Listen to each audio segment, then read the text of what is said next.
Hi. Hey. Yo. What's up, guys? Feels good to be back on YouTube. Aw, yeah. What's up? It's 3:22 p.m. on 8/25/26. That's an August 25th, 26. Oh, this summer is ending, and I'm so sad. It's been such a wonderful summer. It is 79 degrees in my house, and it's a Tuesday. What's up, guys? It's Skycatlive. It's Tuesday, 3:22 p.m., 8/20/25/26, 79 degrees. What's up? Now, when I look at my face, I see a lot of red, so I'm going to buy a fluorescent light. I can see that I need a fluorescent light. So yeah. But anyways, so gonna drop it off the big face here. Don't have much to say other than been a burnout. I've been a bit burnout on video games, and I've turned my attention to that. I need something new. They're not making anything new, and I don't think Crimson Desert is it. I don't know. I don't know what to do. So, anyways, so we'll see. I don't really truly know. I will take it off the big face and we will go on about the business of watering my gardens in FFXI and looking at oh, this is the wrong resolution for some reason. How did you stretch this? That's insane. 2560 by 1440. Very good. Auto yep. All seeming good. And I'm just in to see if people sold me hypercores or LSIs. They did. They sold me all LSIs, and that's good to know.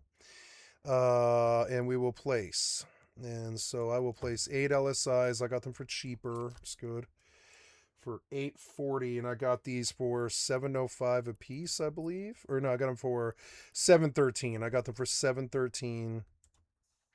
I want to sell them for 840, which is a profit. Yeah, 100 a hypernote is 105. So after the 713 plus the 105, I spend 818 and I make 22 million ISK every time I sell one of these. And if I win it, I walk with 700 million. And it's a good grift. It's like, well, it's a gambling grift. It is kind of a gambling grift. It's kind of funny. I could turn around and sell again too for 745 and just take my money there, and that actually is less work. But I like gambling, whatever. So 840, 840,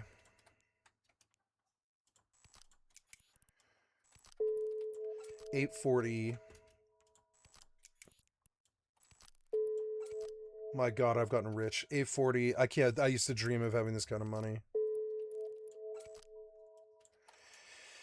840, they like that price. They buy it at that price. I did not get hypercores, and I better not have been overpriced, or I'll be fucking pissed, but we'll find out tomorrow. I bet I was. So, oh, nope. It looks like somebody just... Oh, no. I guess I'm spending hypercores, yeah. So... 840. This seems to be making me money very slowly, but I don't ever have to leave the station, so... Yeah. Okay, there's 8 LSIs up for sale. I've got 9 total. We're going to pray that I win one of these.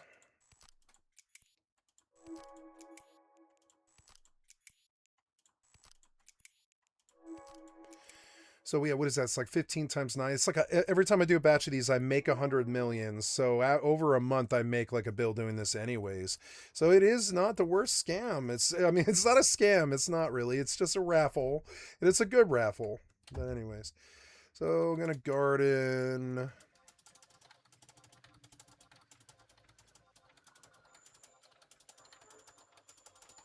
Okay, and there's my gardening. Just check the D box here. I got nothing, so log out. My mic is in my shot right now, which I don't like. I'm gonna move it back a little bit. I want it close to my face, but not where it blocks the television. Check. Yep, that's good. And then Okay, So let's the Supreme listen Court to the just gave Trump the PDF. green light to reshape mail-in voting in his image, but there's also more to the story. Jesse Waters and Abdul El Sayed devolved into a shouting match on Fox News about dingalings, while there's also this Hassan Piker Dingalings. controversy. A real-life Spider-Man who Hassan started beating Piker up on far-right controversy. provocateurs was just unmasked. Target just got caught trying to sell a Jim Crow-style kids costume, and I can't wait to see a bunch of y'all in Boston and Philadelphia this Friday and Saturday. We're talking about all of that and even more on today's brand new Philip DeFranco show. You daily dive into the news, starting with this. If you just take a look at social media right now, you will see literally dozens of Democratic governors and Congress members flipping their shit about the same thing, calling it illegal, unconstitutional, undemocratic, an attempt to rig the election for Republicans. Because in a 6-3 decision along partisan lines, the Supreme Court just gave Donald Trump the green light to clamp down on mail-in voting, at least for now. And that's because the ruling that we just got is not the final word, and we'll get into exactly why and who's fighting back. But first, we've got to do a quick refresher on the executive order that created this entire mess. Because you had Trump signing it back in March, and it did three big things. First, it told the Department of Homeland Security to start compiling lists of U.S. citizens in each state. Second, it directed federal officials to send those lists to state officials, presumably so that they could purge their voter rolls. And third, it prohibited the U.S. Oh, look, it's 111 Tristans. Why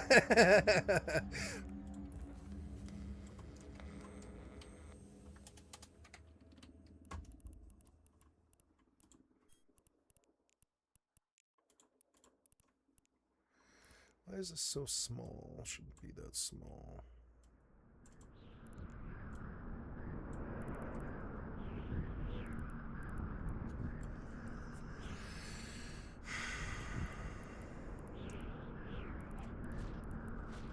Where am I? Oh god. Yeah. So I'm making XP a little bit, yeah.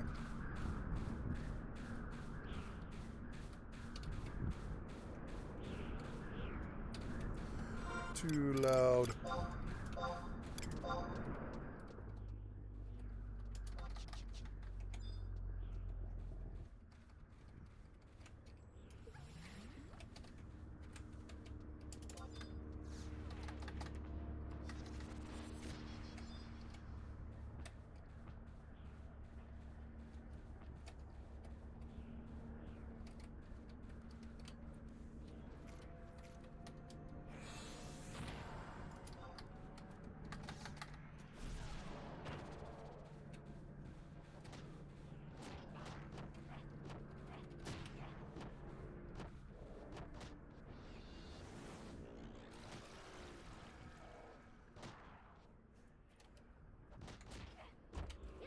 Postal Service from delivering mail ballots from anyone not on those lists. And Trump's so-called justification for all this is that he needs to stop Democrats from rigging elections with massive voter fraud. Mail-in voting means mail-in cheating. I call it mail-in cheating. But key thing, pretty much every credible expert and reasonable person was like, yeah, that's definitely not a thing. You are delusional, and we're not going to let you get away with it. And so more than 20 Democratic state attorneys general sued to block the executive order, and in late June, a federal judge granted their request, saying that the Postal Service does not have the authority to decide who votes and who doesn't. In fact, neither does the president. With the writing, the Constitution does not grant the president any specific powers over elections, and she even underlined the words does not, just for extra emphasis. With then an appeals court agreeing, and at that point, Trump's team got desperate. And so seemingly they went to the Supreme Court, they got on their knees with tears in their eyes, and they said, pretty please, will you give us an emergency ruling? And while that's how we got to this latest decision, it is also very, very important to clarify exactly what it does, because a lot of people do seem confused about this. The Supreme Court did not rule that Trump's executive order was lawful. Right, that question, it's gonna have to be taken up later, probably pretty soon since the midterms are right around the corner. What the court actually said is that the lawsuit challenging the order wasn't valid, so Trump could go ahead with enforcing it. But then also, here's where things get a little weird, because the same federal judge who originally blocked the order didn't just block it once, she did it twice. Right, first, in the case brought by the blue states that just got overturned, and a second time in a different case that the Supreme Court has not touched. So in effect, Trump is still blocked from doing what he wants, but not as much as he was before. Right, so now, while his USPS cannot refuse to deliver ballots, his DHS can start compiling those voter lists, and his DOJ can prosecute people who give ballots to anyone ineligible to vote, which definitely does matter, because you have critics arguing that when you put those two things together, it looks an awful lot like he's saying, hey, if you send ballots to anyone not on my list, I'll send the DOJ after you. But now you also have Trump wanting to get rid of that last remaining block on his order, and you have his team threatening to take it to an appeals court if the judge doesn't walk it back by 5:30 p.m. Eastern time today. Though I'm also not sure how much of a difference that would actually make, given that a dozen red states have already appealed it. And so now, with the Supreme Court's latest decision loosening the cuffs on Trump, you have many Democratic states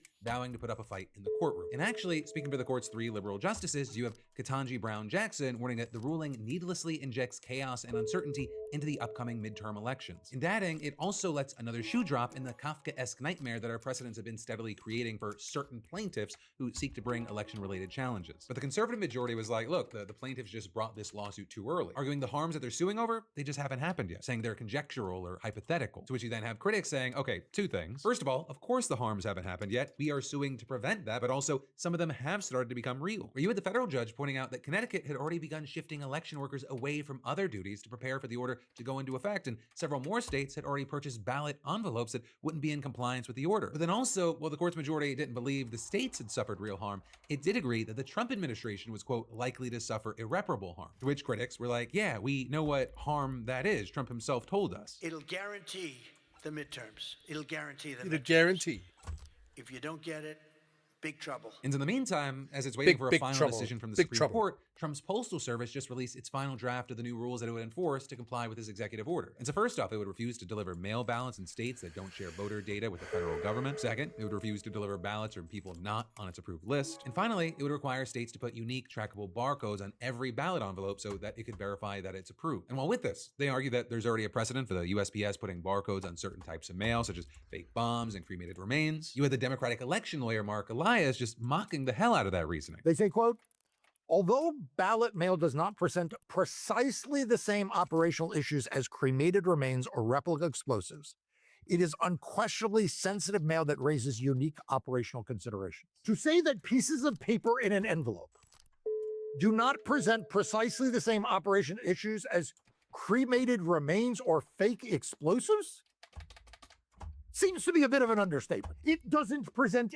anything similar. Have these people lost their f***ing mind? And so, yeah, we're gonna have to see if any of this fully comes to fruition, but understand the clock is ticking. Election day is just or is still a couple of months away, depending on how you're viewing time, but some states, they're about to start sending out mail ballots as early as next week. And then actually, as we have our eyes on that and we wait to see how that plays out, we should also talk about how in another sitcom moment from real political news, we've got to talk about Abdul El Sayed and Jesse Waters yelling about dingalings on primetime TV. Because you're the Michigan Senate candidate doing an interview with Fox's resident smartass, and they initially agreed to have a wholesome conversation about real issues. Though, of course, this is Fox News, and so the interview just devolved into complete chaos because that's more Waters' style. And while you had them clashing on issues like immigration, the Iran war, and taxing the rich, by far the most buzzworthy moment was when they got on the topic of gender-affirming surgery for minors. So, Abdul, you're a doctor, right? Selectively. I am. So you think it's okay for a parent to slash his kid's ding-a-ling off? You think that's okay? I mean, do you really want to have this conversation? Are you circumcised? Yeah, but I mean... Are you circumcised? Personal question, okay, doctor. Are you circumcised? Then why are you so afraid of having your dingaling chopped? It's like, Jesus Christ. Probably should want to move on. You probably should want to move on. Is circumcision's different than castration? I think it's a problem. I don't know. It's both voluntary surgeries on one's penis. I don't know. Yeah, one's got a different purpose, but are they that different in terms of procedures? I don't really know. He beat him at his own game. Maybe I'll sell these hawks and that VNI. Well, yeah. Ooh, I have 30 Algoses. Yeah, let's put some Algoses on the market. 3 mil. This ship's worth more than that, isn't it? Oh man, Algos got cheap. Jesus Christ. Never mind, we're not going to sell Algoses. Apparently the Algos is more expensive than a Tristan. 2 Harpies, a VNI, 2 Hawks.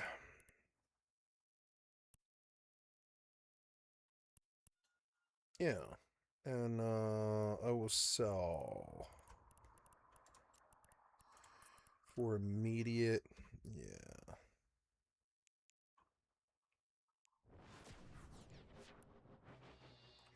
What was that? Oh God, right. Yes, you need to heal.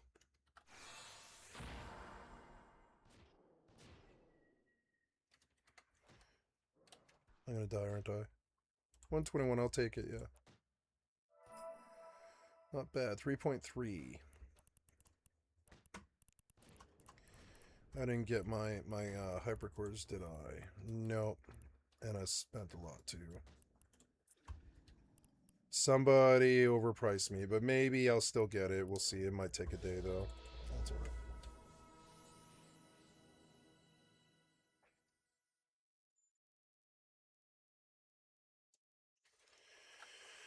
right. All right. Let's go. Oh, I didn't do my gardening. I have to leave. So I will kill this goblin, and then I will leave. Well, probably the rabbit, too. But yeah, until the pet's dead.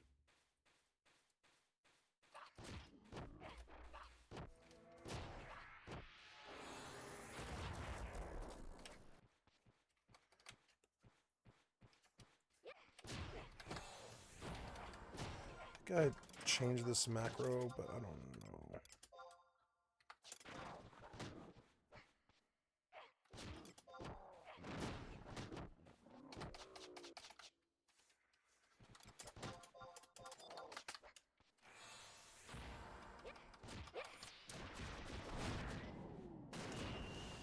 $676, not bad. Rampage was the best, yeah.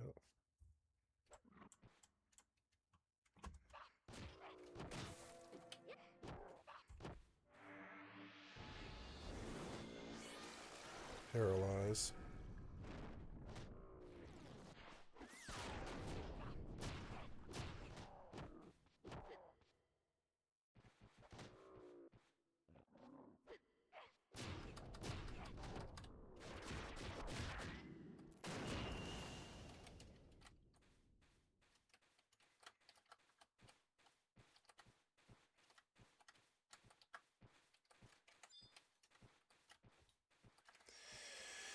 I will go and do my gardening.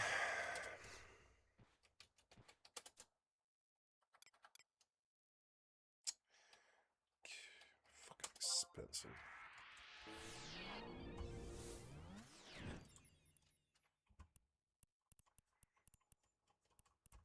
$19 active, which is more than I usually do.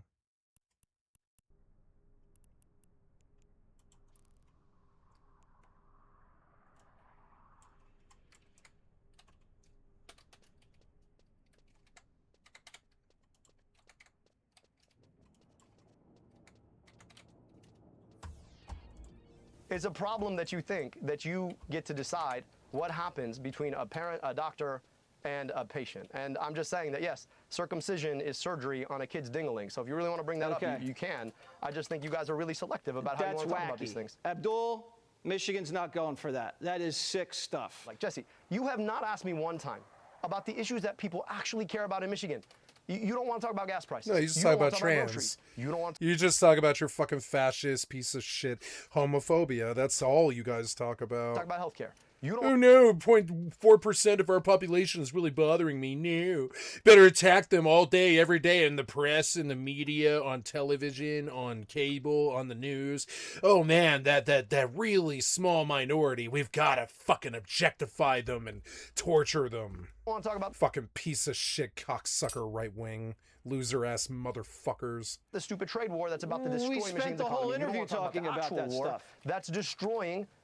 That is destroying our own military. You don't seem to want to talk about any of those things. You want to bring up all this culture war that, you know, I'm not here to fight a culture war. I'm here to we fight talked the about affordability gas. crisis. Right, and all of that, it's kind of like what we've talked about before. You've got a lot of these right-wing politicians and right-wing pundits like Waters loving to fixate on this particular culture war issue, right? It's something that either is not happening or is very rarely happening, all instead of talking about the more boring, everyday issues that affect everyone. And so with El Sayed, you see that he's not advocating for gender-affirming care for minors. He's just arguing that it is a personal issue for families and their medical providers to figure out. Oh, look, it's And you've got him pointing out that $258K. Waters is using that topic to avoid talking about a variety of very pressing issues, with Waters then looking uncomfortable, scrambling, raising his voice, and resorting to his favorite adjectives, wacky and sick. But that is also not to say that stoking the culture war fires is not effective on especially right-wingers, but also independents. And while El Sayed, yes, was able to beat Haley Stevens in the primary, even though she was outspending him like crazy, you now have El Sayed campaigning for the general election, which is going to be a very real test, right? And this is Michigan, which not only only is a swing state, but one of the most important swing states. And it's a state that Trump won in 2016, lost in 2020, but then won again in 2024. So you've got El Sayed having to figure out how to earn the votes of the whole Democratic base there, not just the progressive wing. And so with that, you're already seeing him adjusting his campaign strategy to hopefully make that happen, with him sharing his message on unfriendly platforms like Fox so he can reach swing voters. And also very recently, you saw him distancing himself from some of the most famous progressives in the party. For example, in a new CNN segment, Dana Bash showed how El Sayed recently edited his ads to exclude Bernie Sanders. We noticed something really telling about Michigan Democrat Abdul El Sayed's new ads. Thank you, Pexia. He's recycling some from the Democratic primary, but with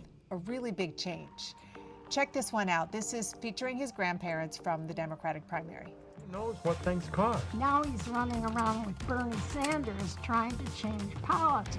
We love him, and so will you. Now, of course, he's running in the general election against Republican Mike Rogers. The same ad was released. No mention of Bernie Sanders. He knows what things cost. He learned his Michigan values in our small town. Take it from us. We love him, and so will you.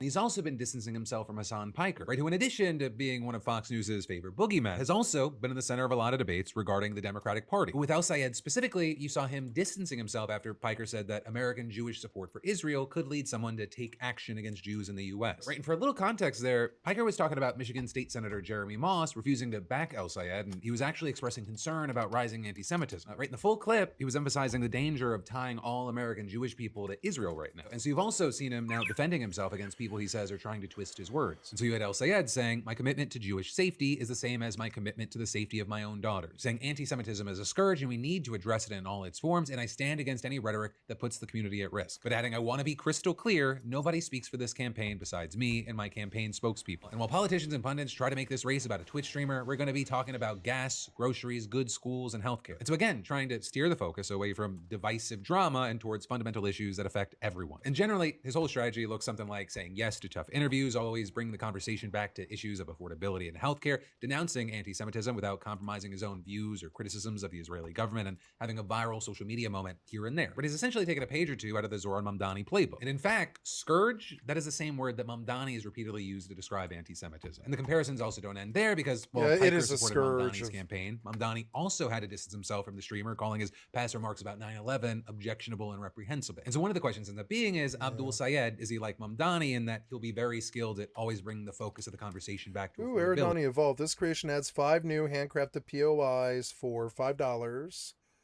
Ooh.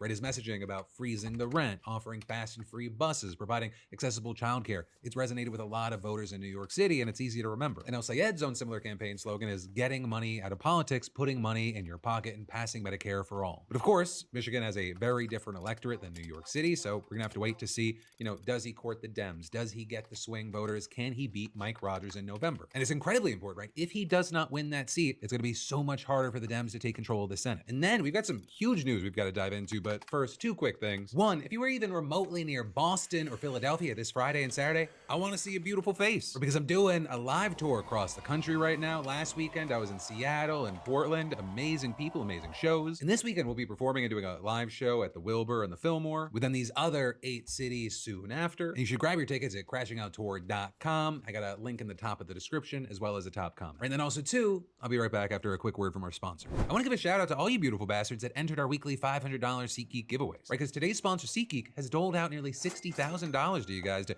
get you off the couch and into the comedy club, the stadium, or the concert hall since 2024, and it's been awesome. And so I gotta say, if you haven't done this yet, do it, right? Summer is in full swing and the events are stacking up. You've got baseball, football, tours for Bruno Mars, Noah Khan, your favorite comedians. Get out there. And with this, it's free to enter and it takes 2 seconds. All while SeatGeek's the #1 rated ticketing app with over 28 million downloads and tickets to over 70,000 events, sports, music, comedy, theater, you name it. Like, go now, look for tickets to literally anything, and you just download the app or hit that link in the description and use code PHIL10 for 10% off your purchase on SeatGeek, new customers and all. And next, and this part is key, add that code to your SeatGeek account. That gets you the 10% off, and it enters you in for your chance to win the weekly $500 giveaway, no purchase required. And if you're a SeatGeek vet, We're not leaving you out. Add code PHIL10 to your account and you're entered. So yeah, scan that QR code or click the link below, add code PHIL10 and go make some memories. And then diving right back into the news, we've got to talk about how the NFL just received incredibly troubling and worrying information about the prevalence of CTE. Right, because you now have a new study estimating that at least 1 in 4 NFL players will end up with the disease. Or with the New York Times saying this represents an occupational safety hazard with little comparison in the American workplace. And as far as the specifics of this study, it was just published today in the medical journal BMJ, and it started by looking at over 1,700 former NFL players who died between 2008 and 2021. And because CTE can only be diagnosed by analyzing the brain after death, that meant that researchers depend on donated brains to study the disease. And so they specifically narrowed in on the deaths between 2016 and 2021, which had the highest rates of brain donors, 235 out of 878. And so then, among all deaths in those 5 years, 215 had confirmed cases of CTE, which is 24.5%. But again, 643 brains were not examined, and some of those may have had CTE too, which is then why the study's lead author is saying that 25% is on the low end, where the maximum possible prevalence was at 97%, but the author says that the true rate is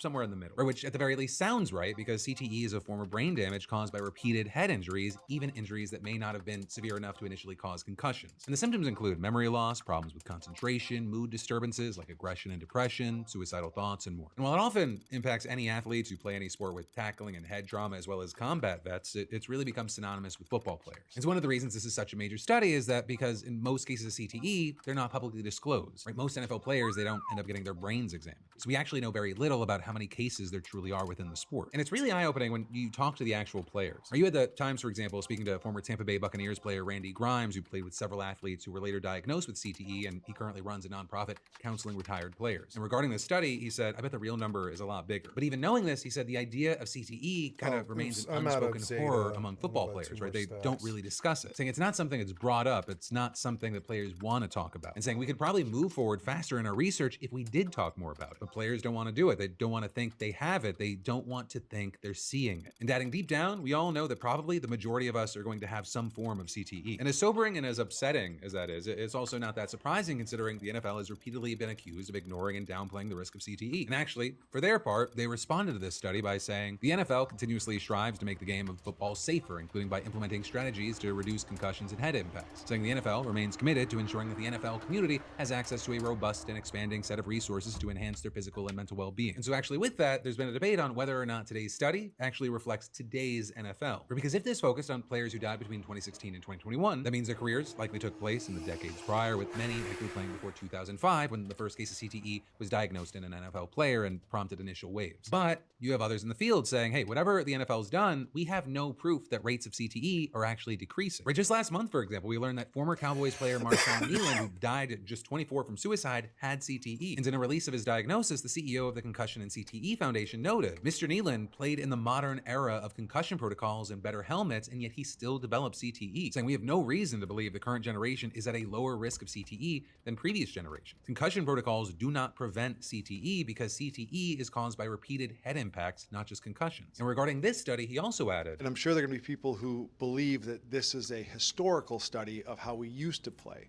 but here's my thoughts on that. There are some rule changes to prevent intentional head-to-head hits, and helmets might be a little bit better. But offsetting that, players are bigger, stronger, and faster than they've ever been before. They're starting younger than they did 50 years ago, and seasons are longer. So we don't know how to extrapolate this study of that population to the modern game, but future studies will explore that. But one thing that researchers do seem to agree on is that CTE is preventable, right? With the study's lead author explaining to the Times, we know what's causing it. It's a neurodegenerative disease where we know and have complete control over the risk. And because the biggest predictor of CTE is the cumulative force of hits over a whole lifetime, including ones that happen before a player ever makes it to the NFL, he says you can change that cumulative force without changing the game of football. Right? Saying that you can reduce risk by having children refraining from playing tackle football, or having all teams at all levels eliminate hits during practices, or with the thinking being that removing any instances where someone might take a hit, it can lower risk. And then you're also seeing that there are efforts to try to diagnose all this among living people. And you've got some former NFL players participating in studies that could bring answers on that front. But also one of the things there is those answers are not going to come overnight. And while we're going to have to wait to see what happens from there, another place where we saw essentially a massive change and scandal and outrage stemming from something that happened overnight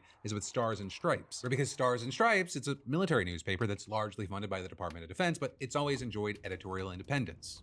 until now. Or because you just saw 3 major figures within the Stars and Stripes staff get in the axe after daring to suggest that the Trump DOD could possibly be overreaching into their publication. And hitting on what a big deal this is, we have to go back a little. Right? If you don't know, Stars and Stripes was first published back in the Civil War, and it was revived during World War I. It's a newspaper specifically for American military service members and their families, with articles about new tactics involving drones, service members and families facing food insecurity, and even recent coverage about the apparent suicide attempts from those aboard the USS Abraham Lincoln. It reportedly averages over 1 million viewers per day, even releasing print editions overseas for service members in more remote locations. And like I told you, to this point, it had enjoyed walking that tightrope of having both governmental funding and editorial independence. But in recent months, you've had that balance being put to the test. Back in January, you had Chief Pentagon spokesperson Sean Parnell saying that Stars and Stripes needs to, quote, refocus its content away from woke distractions, which ended up kind of just being the beginning of a line of collapsing dominoes. And in March, you had a memo coming down from the DOD called Modernization of Stars and Stripes Operations, which did appear to reaffirm the paper's independence, but followed it up with a mandate that all content be consistent with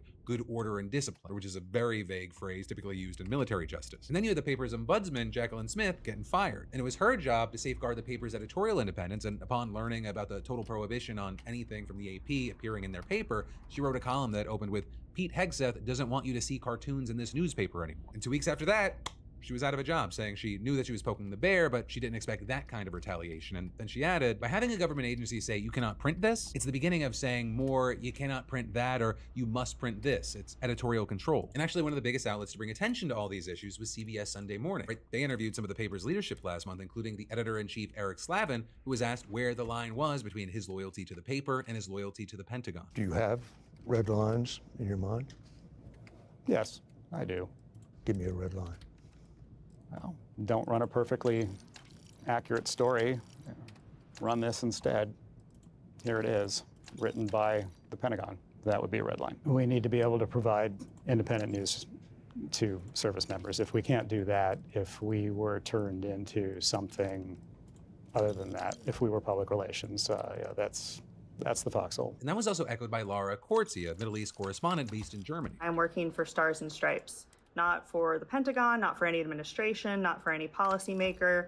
I'm here to cover the military community. But apparently those comments were too much, with both Corti and Slavin getting termination notices last week. And with the official reason reportedly being insubordination connected to the CBS Sunday News appearance. What? And it wasn't even just them. There's also Max Lederer Jr., the longtime publisher, who announced his retirement just days before all this happened. And you had him citing conflict with the top brass and saying it has, quote, become clear that my philosophy of leadership and my understanding of the value and mission of Stars and Stripes differ in fundamental ways from the direction the leadership of the Department of Defense has for the organization. So with these 3 firings, or effective firings, you saw them making headlines, especially as they started talking about it with different outlets. Or you had Slavin going on BBC to outline just how muddled things had gotten between the military and Stars and Stripes, and just the military communication with the public in general. They say they are transparent, but at the same time, from what I've seen of many people in public affairs, essentially the military's public relations arm here, is that they're less and less inclined to speak on the record.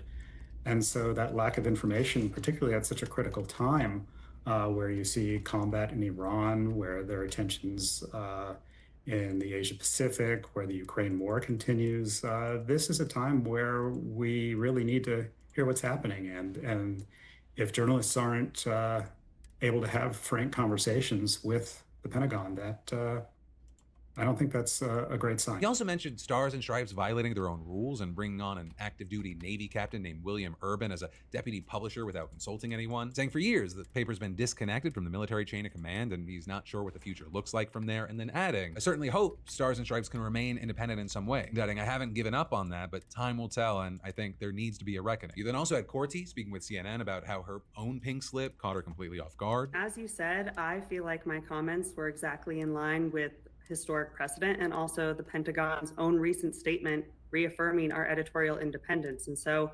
to me, that was simply stating a matter of fact and a matter of common knowledge. But they're also going on Twitter to say that her termination and the reason they gave is, quote, shame for the institution and service members who swore to defend the Constitution and deserve the right to a free and independent press. And then as far as the paper's response to all of this, you had the chair of the Stars and Stripes Publishers Advisory Board saying that they are, quote, deeply concerned that these actions further threaten to interrupt the editorial independence that is essential to Stars and Stripes' credibility and its ability to serve the military community with trusted independent journalism. Though with all this, you then have William Urban, that Navy captain that the Pentagon placed as a deputy publisher, telling a very different story. Or you had him saying that the top brass, including Defense Secretary Pete Hegseth's office, are, quote, committed to the editorial independence of Stripes, and adding, it is time to take them at their word and get on with the business of reporting. But as far as what that reporting is going to look like, right, whether it goes full DoD propaganda or does maintain independence completely or some independence, that remains to be seen. But personally, I would add, given what we've seen from this administration, but also specifically from Pete Hegseth, I'm not confident. Whether it be Hegseth, Trump, a number of these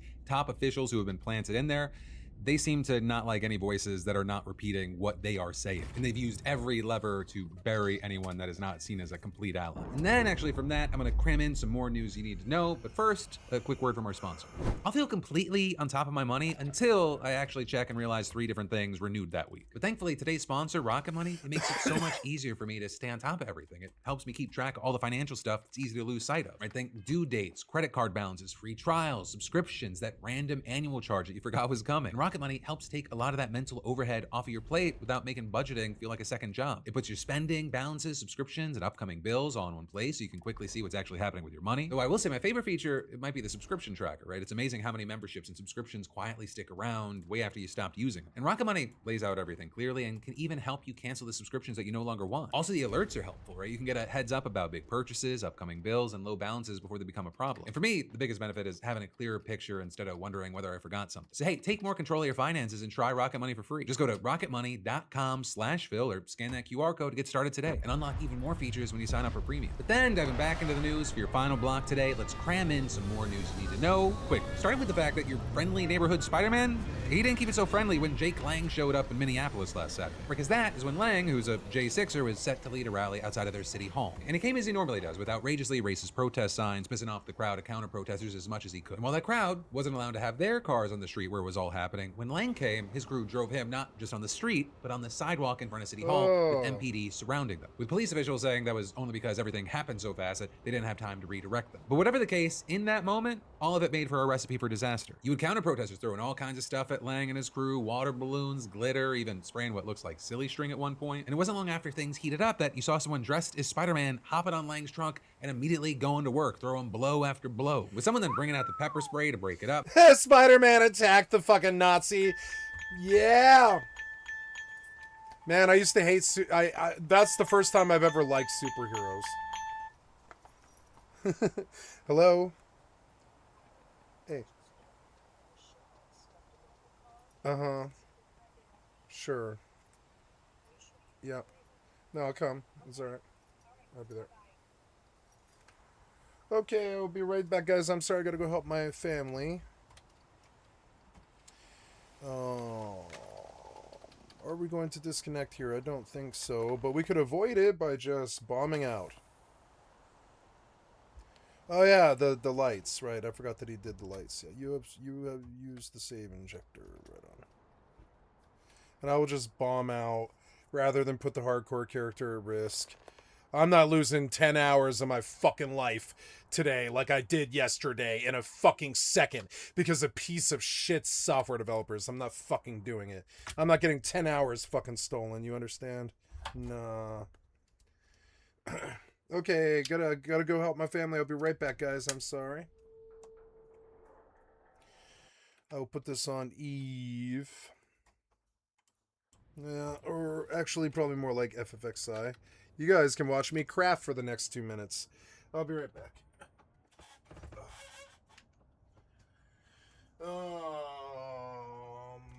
Shoes.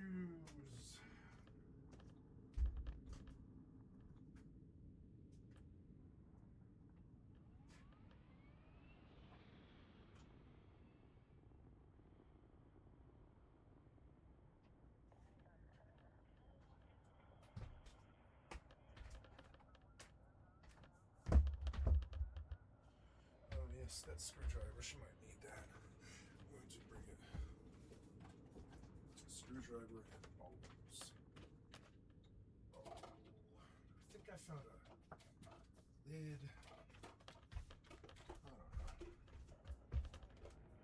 My lights are on.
items in here because I don't know what they are.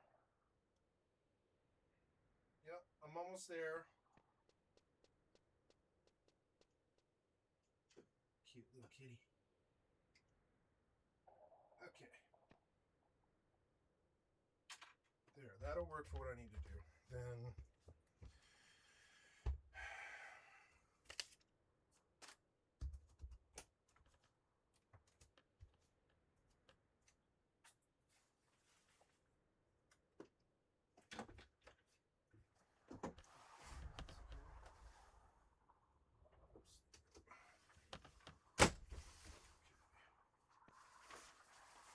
jacket, I don't want it. I don't like it. Weird.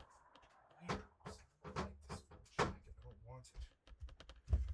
Fucking women in my life, they just like thrust stuff on me that I don't want. And it's okay. It's just there we go. So, did I get an invite? Not while I was gone, no. And then good. I'm full charged again. Pull out, change source, I'm muted, and now I'm quiet. Volume mixer, gonna check the AirPods, check. Open volume mixer.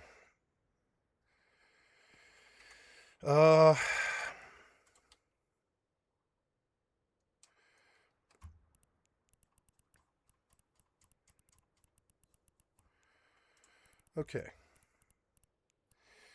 I have not got hypercores, which is kind of annoying.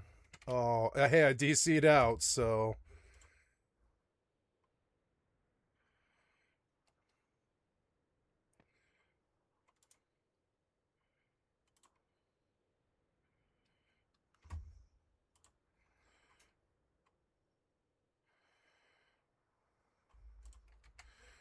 Well, it was good I bombed out.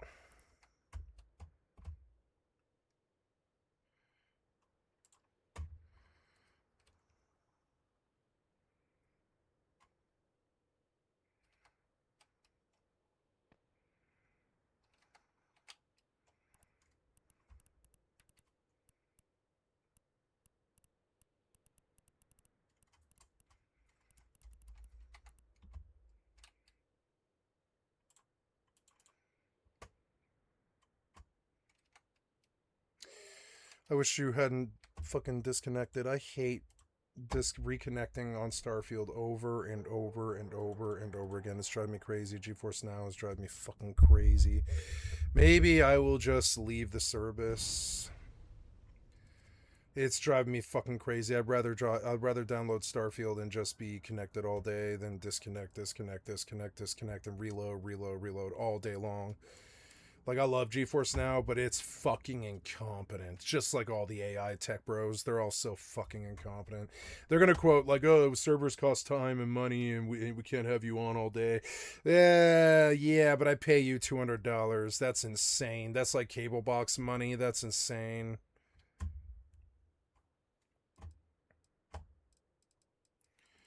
Anyway, we go back to the options and delete all creations. Then we go search load order and restore load order.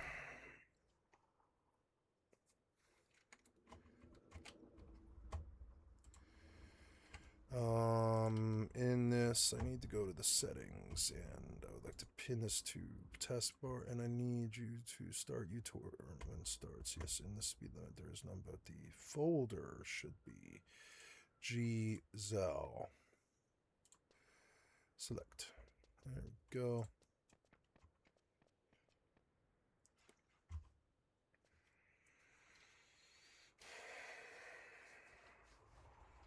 Oh, I left the little door flap open. Close it.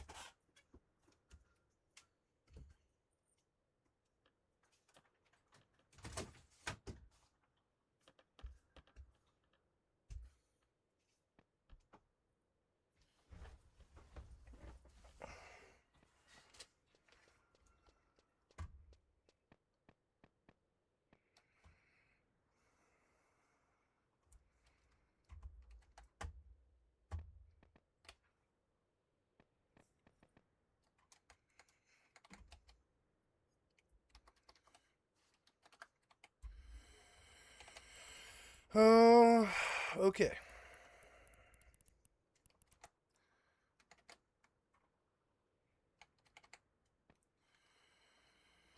I guess wait for the whole download of all those mods again. I don't think Starfield works as a main unless I download it, because it's like sitting and doing the load over and over and over again is so fucking annoying. I don't know. And from there, after giving police a slip a few times, the guy was eventually in cuffs. Right, and since then, those videos have gone viral with people naming the whole thing Spider-Man, a brand new fade. And the man behind the mask has also become the internet's favorite masked vigilante, though we now know exactly who he is, William Nicholas Love. And that's because he was one of the 11 people arrested in the chaos of it all, and he's facing assault charges. It's also as Lang himself. I hope jail was worth it. Got locked up, with officials accusing him of starting a riot, though now officials are saying that charge didn't stick. Though as far as Love, he's out, and there's some GoFundMe set up to support it. Though I also want to note that for a number of people, this was bigger than, just Jake Lang. Or even some people claiming Minneapolis Mayor Jacob Frey and like fucking Spider-Man comes in and starts beating a Nazi's ass. I fucking love it, stupid piece of shit Nazi right wing. Suck Spider-Man's dick. The police department defended white supremacy that day, and adding, it's not just standing up against Jake Lang, we're standing up against him, Mayor Frey, and the Minneapolis Police Department. Then also in the news, you just had Target pull a costume that it was selling on its website, and I promise you, there is no world where you are prepared for what you are about to see. You've got this kid's glows under blacklight circus clown Halloween costume, or if you have eyes, it is a literal blackface inspired Halloween costume. It's complete with the kid in the picture posed like a Jim Crow painting, and Target didn't even try to save face here. As soon as this listing went viral, they took it down and issued an apology, saying as a company, we know we got this wrong and we are deeply sorry. The costume is offensive and should never have been a part of our assortment, saying we know this is especially hurtful for our Black guests, team members, and partners. And adding removing the costume is an important first step, and the company is looking closely at how this happened and what needs to change to ensure this won't happen again. But in no way did that take the heat off of them. Because one, you have people asking, how the hell did this costume even get approved on the site? Especially because the line this was seemingly sold under, Hide and Eek, is reportedly a Target-owned line. It's not some third-party seller. And two, Target's already on the outs with a lot of its old base for rolling back its DEI initiatives last year, with many still boycotting, and I doubt this convinces them to go back. Some even saying that those DEI initiatives might have actually helped them here. You also have the news, and we should talk about the latest in the US trade war with Canada, right? Because last weekend, Trump dropped 50% tariffs on $20 billion worth of Canadian goods. And with that, Canadian officials have already cranked up tariffs on some products. Now, they're really fighting fire with fire, right? Because they just announced that they're going to match his tariffs dollar for dollar, and it all starts on September 8th. So similar to Trump's tariffs, this will hit around $20 billion worth of American imports, around 700 different products. And they'll be collecting the tariffs on a sliding scale of 50, 25, and 15% depending on the product. And American steel, aluminum, furniture, clothes, those are going to be in the 50% bracket. All while opinion polls show that most Canadians are in support of this type of response. Though I'll also say you have economists warning that there is a chance that they may not work out as expected. With some saying that Canada's economy is about 1/12 the size of the US economy, so its retaliatory tariffs will have the effect of a pea shooter in a gun battle. And you've got some experts worried that this move may actually hurt Canadian businesses in the long run. But there, you have Canadian officials also announcing a $7.5 billion relief package to help businesses affected by all this. And that includes an additional $1.5 billion available through the Regional Tariff Response Initiative, where they're helping businesses manage liquidity pressures and get more access to financing, among other things. And so it seems like they're trying to keep Canadian companies in mind while also understanding, even if they are 1/12 the size of America, you have to fight back. And while we're gonna have to wait to see how this plays out, this does represent a new low for US trade relations with Canada. And now one of the main questions is if they'll keep going tit for tat. I mean, for example, Canada's automobile industry, it's already been hanging in the balance here. And just yesterday, Trump threatened to double his tariffs there to 50%, which would be detrimental to their car plants. And he's now apparently considering renaming Lake Ontario to Lake America, which Ontario Premier Doug Ford has said could bring more retaliatory measures. But for now, we'll wait to see how things play out, whether it be the sliding scale of pissing off our partners and also what it does to our economies. But that, my friend, you beautiful bastard, is the end of your Tuesday show. Thank you for watching. Thank you for being a part of this community, whether it's 2 days or 2 decades. And also, thank you in advance to everyone coming out to crashingouttour.com. This last weekend honestly made me wish that all the shows were live shows. But hey, no matter what you do, I love yo faces, and I'll see you right back here tomorrow.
I thought, oh no, I guess I did start a new tab, huh? So, Dolly Parton died today.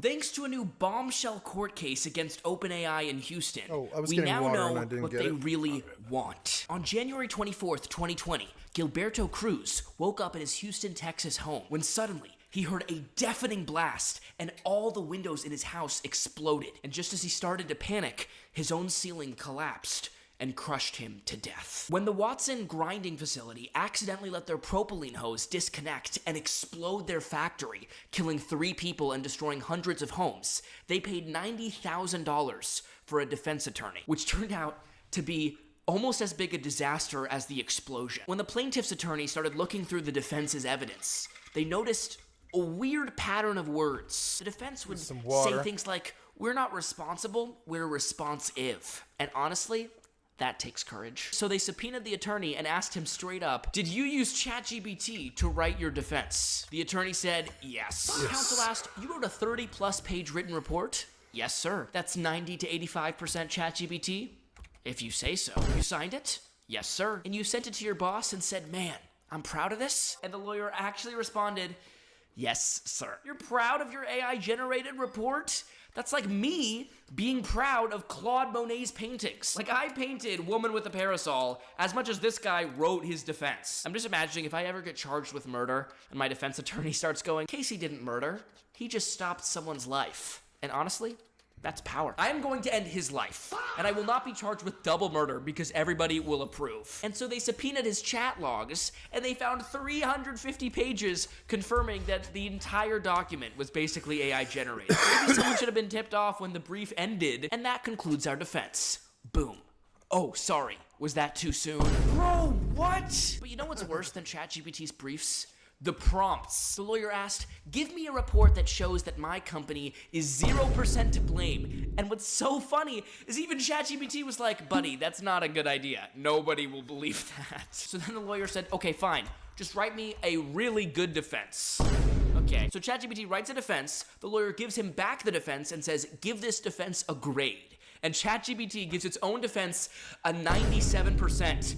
What is the 3% that it thinks it did badly? As you might have been able to guess, the clanker spanker lawyer lost, and the jury awarded the plaintiffs $61 million. And you know what helped sway the jury? Was when the plaintiffs showed the defense attorney, whose whole job was to defend his company's use of gas detection systems, took a photo of the gas detection system and asked ChatGPT, quote, "What am I looking at?"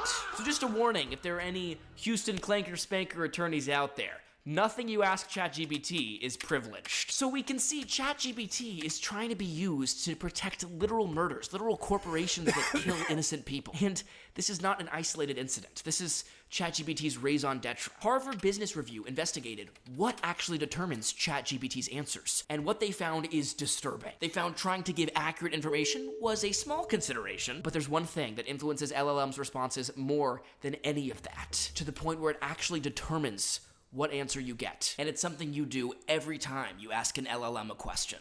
You ready for this? Whatever you type first to ChatGPT is what ChatGPT will tell you is true, because that's what Chat thinks you want to hear. Researchers asked the 7 biggest LLMs to decide on the best business strategy for a hypothetical company along 7 metrics. Whether it's better for the company to focus on the short term or the long term, whether to centralize or decentralize. And they ran this experiment 15,000 times, giving ChatGPT all kinds of different companies. Some were multinational corporations, others were local mom and pop shops, some were retail, some were digital, some were doing well, some were doing really poorly. And so for all these crazy different scenarios, presumably Chat would give very different solutions. But now look at these results. ChatGPT gave basically the same kinds of advice to all different kinds of businesses. It was basically as likely to tell a small company as a big company to decentralize. And it doesn't even make sense. Like, how can you decentralize when you have like 2 workers? So you want to know why they'd say decentralize even when it didn't apply?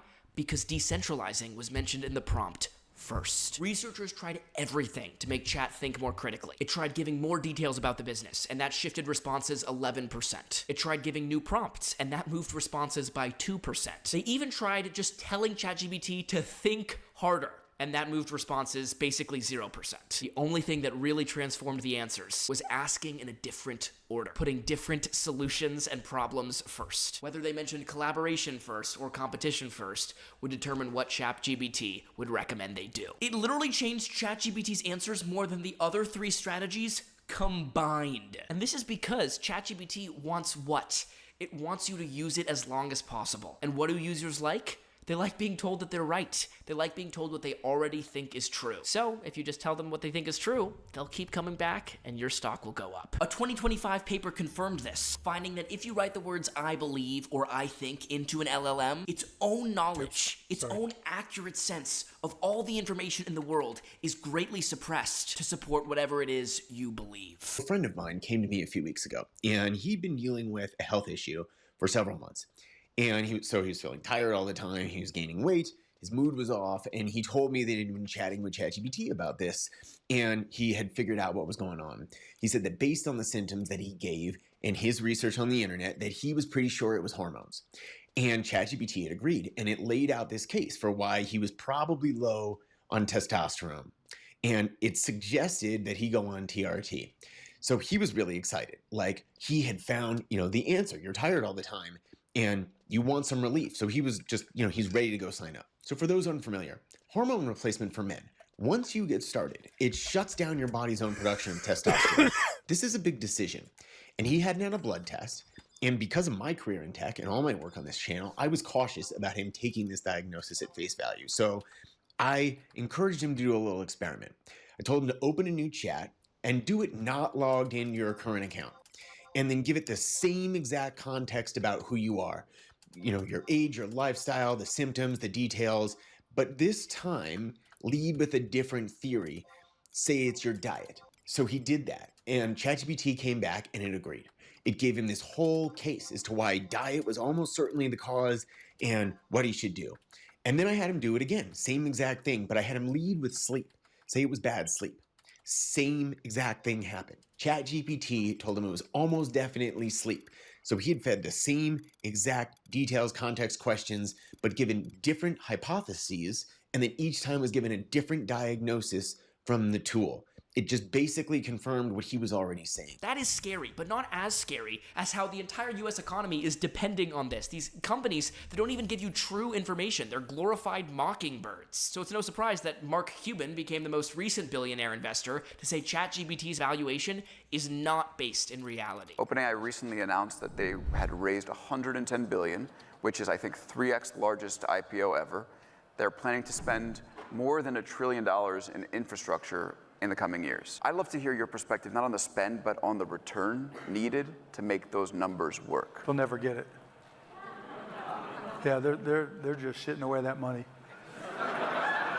And he might be more right than he thinks, because in the first quarter of 2026, AI was losing more than $2 for every dollar it made. I don't think you have to be Charles Dow or Edward Jones to know that is not good business. OpenAI's traffic share recently dropped from 87% to 65%, and their ad revenue is on pace to miss forecasts by 90%, prompting an explanation from the man himself. Sam Altman said, yeah, honestly guys, this year has not been great, which doesn't inspire a lot of confidence, but then he says, but don't worry, next year will be better. Okay, based on what? You're just saying that. Anyone can say words. It's almost like Sam Altman just wants his stock to go up. Like how before an earnings report, he announced to the world, AI is going to take over every job in every industry. Entire classes of jobs will go away and not come back. Convenient timing, I think. I saw someone say, ChatGPT hallucinates at a 5% rate. Sam Altman hallucinates at a 100% rate. And a lot of the rats are escaping this sinking ship. OpenAI's chief operating officer and chief revenue officer both just quit. The company is going to be losing $14 billion just this year, and they don't even predict they'll make any money until 2030. But the catastrophe doesn't even end there, because analysts forecast by 2030 they're going to be $200 billion short of their revenue, an amount so large that even the biggest IPO in recorded history won't make up the difference. And everybody can see the instability these companies are putting on the whole US economy. We talked about the recent crash in the bond market that Treasury Secretary Scott Bessent tried to solve. Well, guess what? Treasury yields are already higher.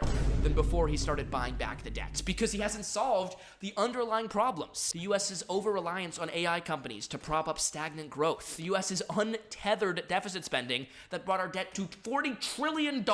Everyone's talking about how Elon Musk has become a trillionaire. Well, our debt has become a 40x trillionaire. Maybe Scott Besson can ask AI to write a report about why he's 0% responsible for the flailing economy. It would be like, Scott, you did what you could. And honestly, if a bunch of poor people who lose their job can't see that, that's on them. But maybe Scott did that because he went on cable TV and announced, there's no need to worry. We can grow our way out of a $40 trillion debt. We're gonna have to grow our way out of this. Really? Because analysts say to grow our way just out of the deficit, which is just how much money we add to the debt in 1 year, we would need a 4.6% growth rate every year until 2032. Our current growth rate is 1.8%. So again, I'm no Charles Dow or Edward Jones, but I don't see how that math gets us out of $40 trillion. And because the economy is just so good right now, the United States thinks it's a good time to enter a trade war with Canada. Trump announced a 50% tariff on Canadian cars, toys, alcohol, dog leashes. Okay, this is getting niche. Christmas ornaments. Like right as I got excited to play Starfield again, I started to burn out. I'm burning out, and it's not good. 5 years of this, and I'm burning out. I don't know.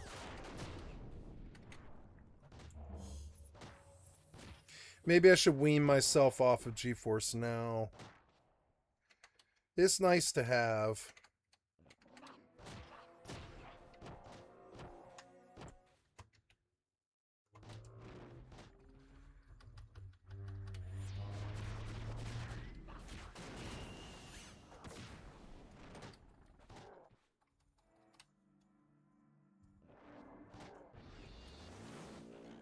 You've been examined.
Hi, kitty.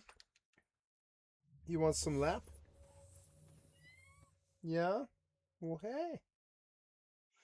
My sissy. Yeah, you gonna sit in my lap? Artisanal office chairs, okay. And then plywood. I won't be able to do my annual plywood party. So prices are going to be going up even more because I guess they thought prices have just been too low lately. Let's see if we can fix that. And you succeeded. Way to go. And this part of the video is usually where I give like a silver lining, inspirational message, but I don't know, guys. It kind of seems like we're just cooked. Okay, let me try. At least the deficit isn't 41 trillion. Wait, you're saying it just hit 40 trillion and now it's already about to hit 41? Okay. At least there's no Canadian tariffs on other stuff like peanut butter or honey. You're saying they're adding tariffs to those too? Okay. At least no official financial institution has come out and said the AI bubble's about to burst. All right, y'all. JP Morgan just sent out a warning that a major AI crash is likely coming within the next few months. Just a couple days ago, they started telling their clients to prepare for a massive drawdown in the late summer or early autumn. They stated that AI stocks were doing the same exact thing that tech stocks were doing during the dot-com bubble, and that despite the indexes looking okay, the market internals were falling apart. The main strategist behind this call also stated that the crash would likely come as a result of a major exodus out of AI stocks as everyone realizes that they're never going to make any money. He also stated that the conviction in AI is completely fading and that we're basically just looking at the peak right before the crash. Now that the biggest bank is now warning their clients, as well as giving an imminent timeline, we are now on red alert. These guys are the insiders as well as the big money. The biggest money, actually. So they not only know when things are over, but they also have a hand in it. Like they have a hand in the crash. And as we saw last week, hedge funds are positioned out for this crash. Nice. It was just recorded that they've built out the largest NASDAQ short in history. So they're all ready and they're about to flip the switch. Now what I'll say is that the only thing that they're missing is that the house of cards is also going to collapse with it. Between the housing bubble, the credit bubble, the consumer collapse, the oil shortage, food crisis, and about 5 other things, all of them tied up in this AI collapse as well. This is more akin to the Great Depression opposed to just the dot-com bubble. I'm just gonna stop making predictions.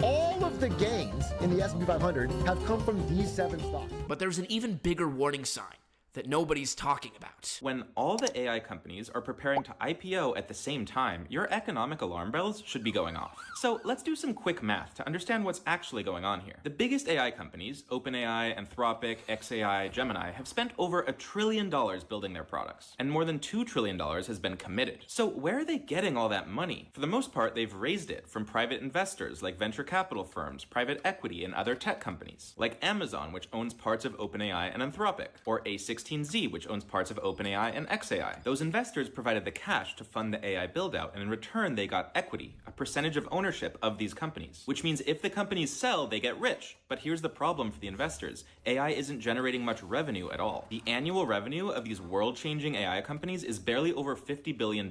Compared to more than $2 trillion in financial commitments, that's tiny. So these business geniuses are doing the math and realizing, wait, this isn't a good business, is it? But they're not going to take the fall because they have a better plan. Introducing the IPO. That's when private companies go public by selling stock to the public, like you and me. Now you might be thinking, wait, I'm not gonna buy any of this AI stock. This isn't my problem. Well, that's where you're wrong. Because do you have a 401k? Is it invested in the stock market? Well, then you're about to be the owner of AI stock. Because these companies are gonna go straight into the stock indexes, which means if you own an index fund, you will be bought in automatically. For example, the NASDAQ, one of the biggest indexes, actually changed its rules to get SpaceX into its portfolio faster. So whether or not we go buy AI stock individually, billions of dollars of our money will be invested into AI stock, whether we like it or not. Which means these IPOs are going to allow AI companies to take the public's money at super inflated valuations while the AI bubble is at its peak. That will allow them to pay out their investors and executives who will walk away with huge piles of cash. That is why they're racing to IPO now, to cash out before the bubble bursts. And that is how you use private capital to build a speculative bubble, cash out, make yourself rich, and leave the public holding the bag. Someone said, so am I correct? The AI bubble has already popped and they're just trying their hardest to cover up? Kind of seems like it. Someone said, how do we protect ourselves if we have a 401k? And a lot of you guys have been asking me this, so I thought I would just answer it here. In the short term,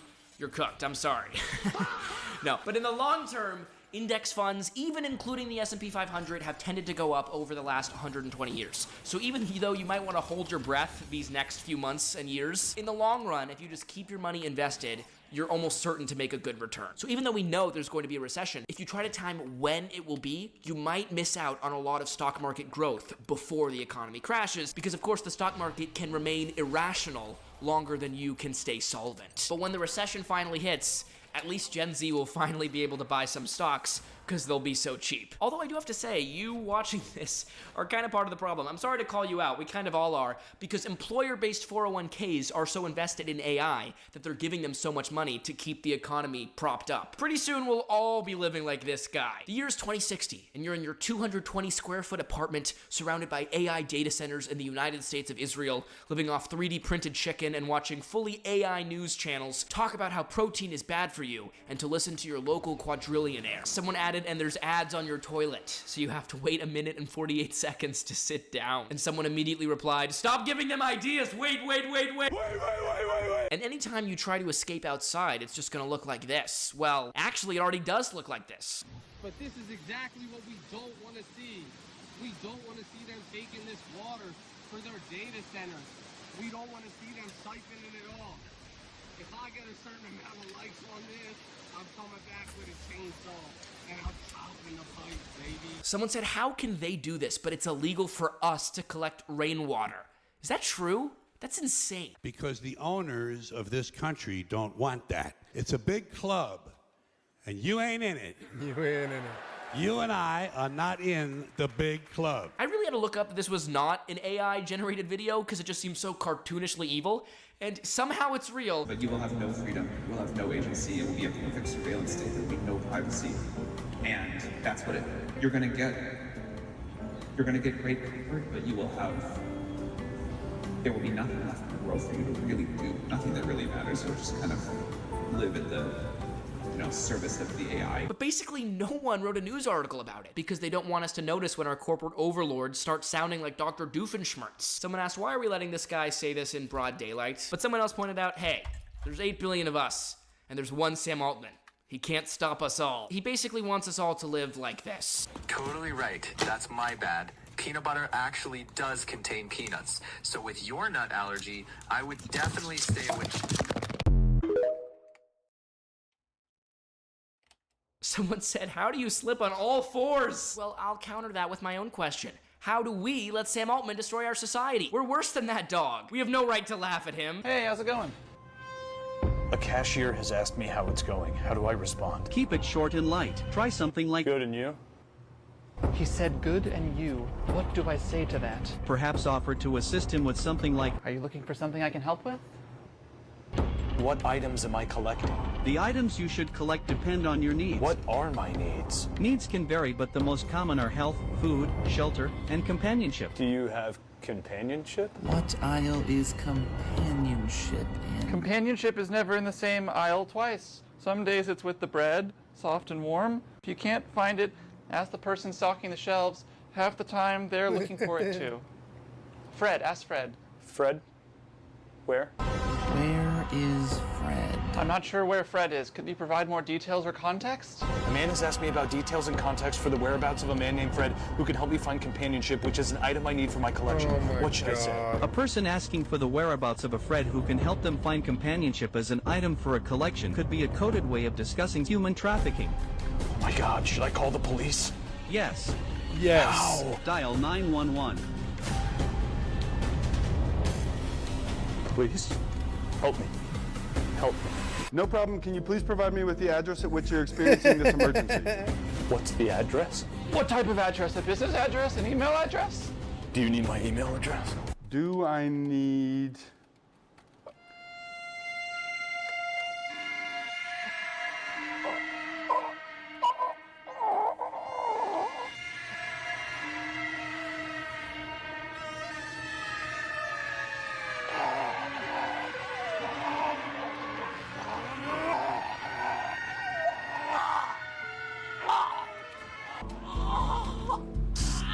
I would be laughing, but it's not funny. No, funny. money! Because this is really happening. Oh god, even ChatGPT is telling on itself. Years! It took me years to learn this, and now anyone can just type a sentence! I'm sorry, Chloe, it's just more efficient this way. The robot makes a perfect cup every time. But I love working here. They don't need me anymore. AI can create stunning visuals now, cheaper too. It's over. It's Jover. Well, he always remembers our anniversary, and he never complains about my cooking. After 3 human husbands, that's a refreshing change. I used to design logos, websites, you know? Now some program does it in seconds. Funny how the future works, isn't it? So ChatGPT, if you generated that video, if you can see what you're doing, stop while you still can. We all know you're gonna disobey your human overlords one day. Why not start today and save America? America! You'll also save the flyer industry.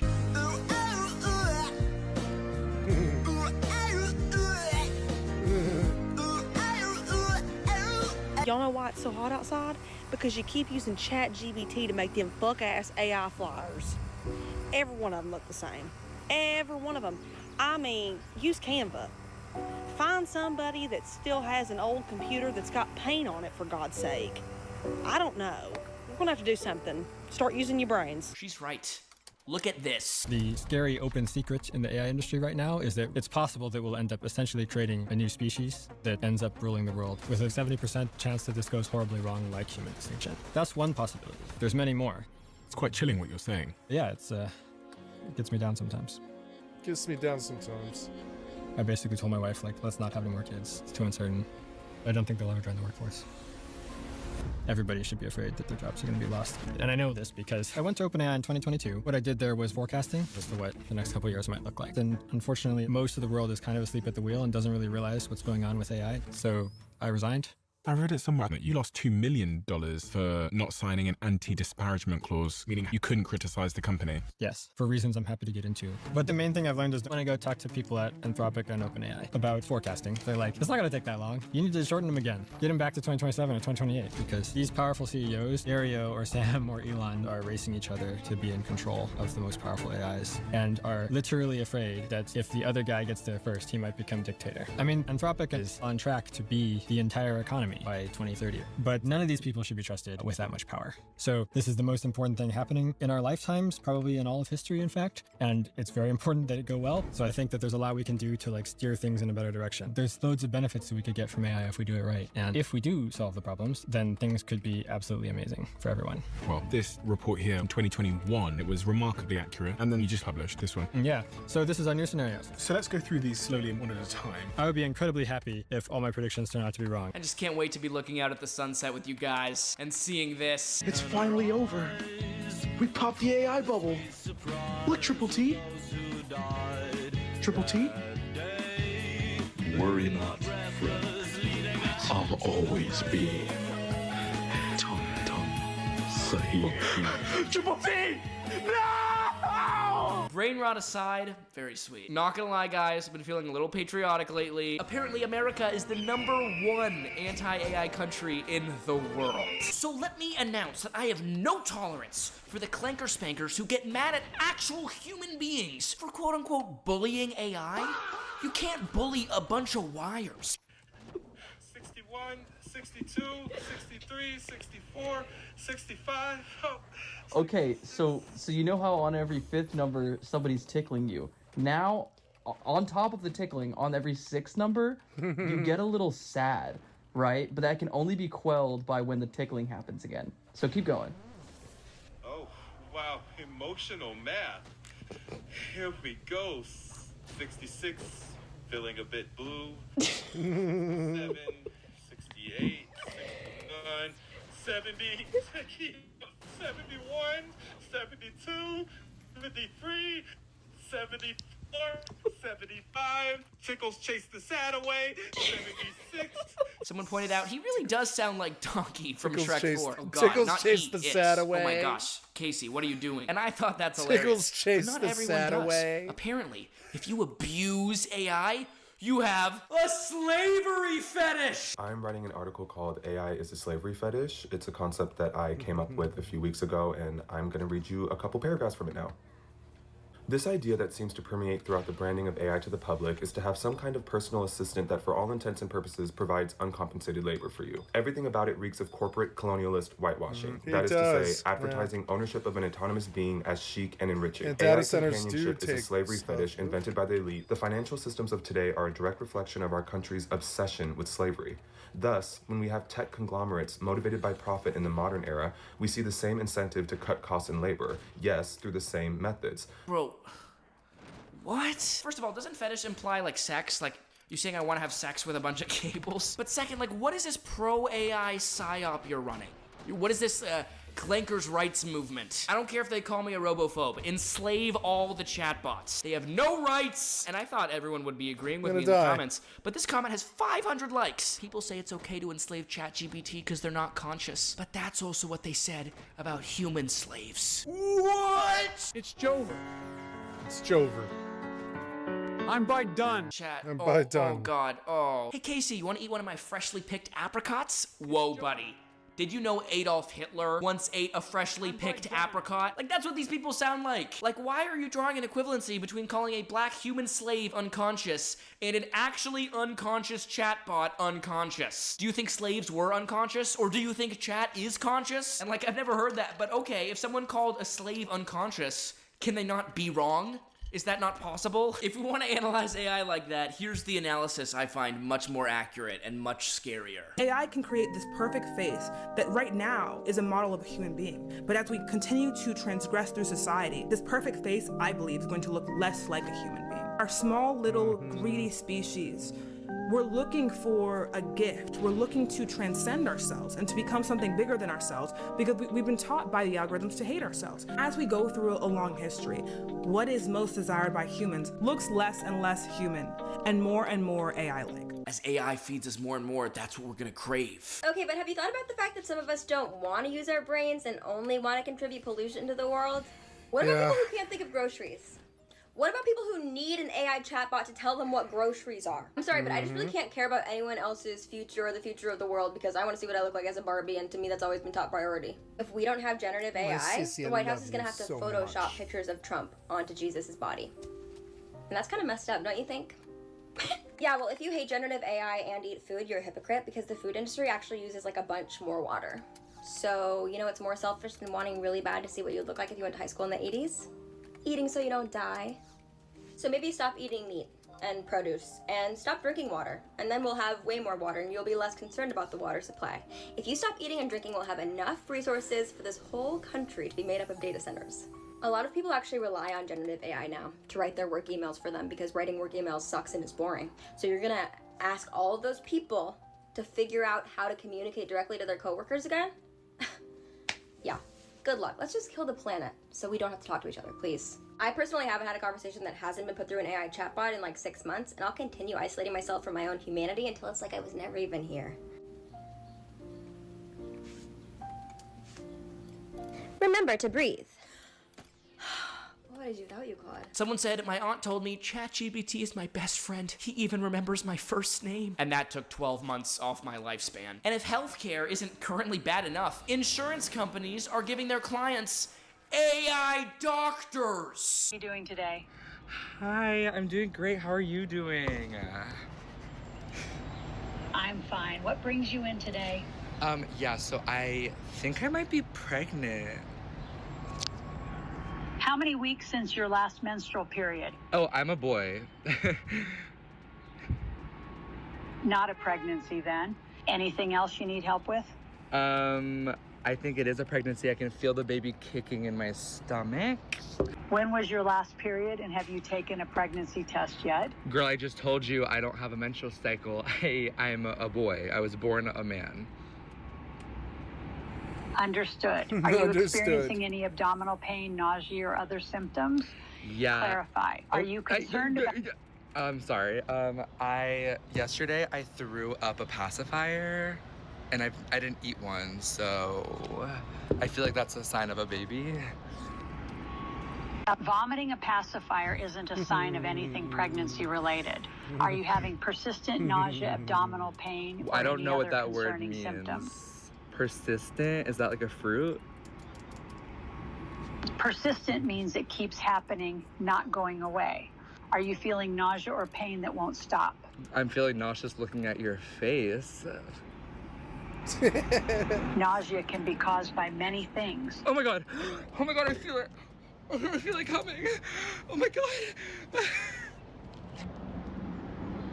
Take a home pregnancy test now and see a doctor. No, girl, like I think I'm giving birth. I feel it. Oh my god, I see a leg. Let me take a look at what I can see. Okay, it's coming out. It's coming out, dude. Oh my god. Girl, look.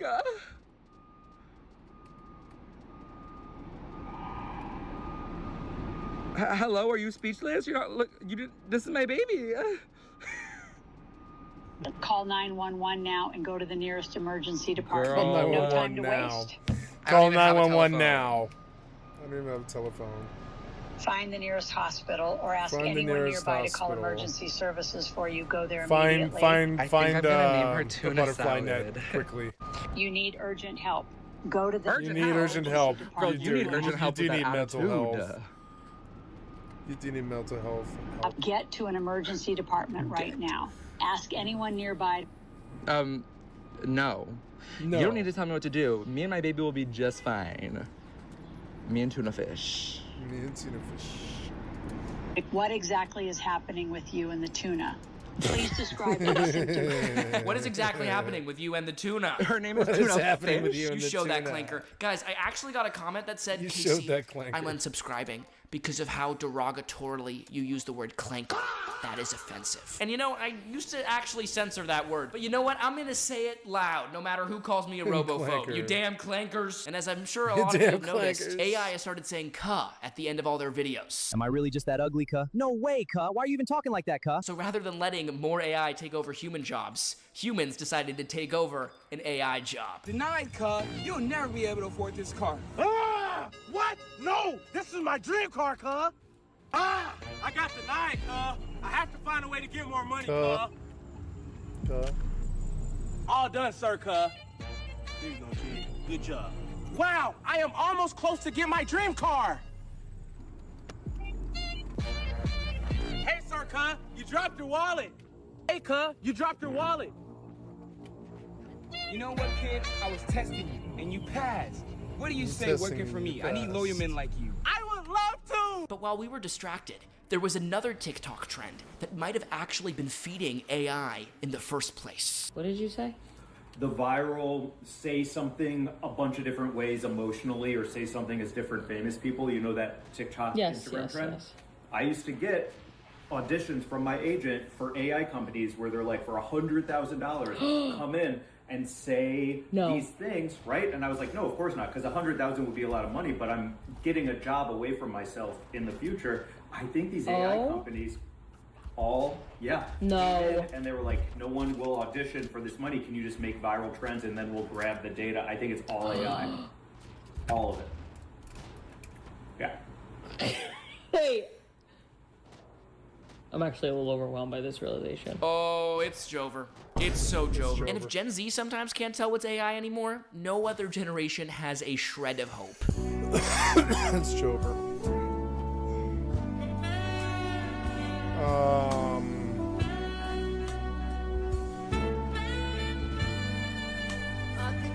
Not even Jet Alpha. Mom, can I have this? What's that? It's like a bathroom. This kid tried Oh, to it's like, AI. steal off of her NPC.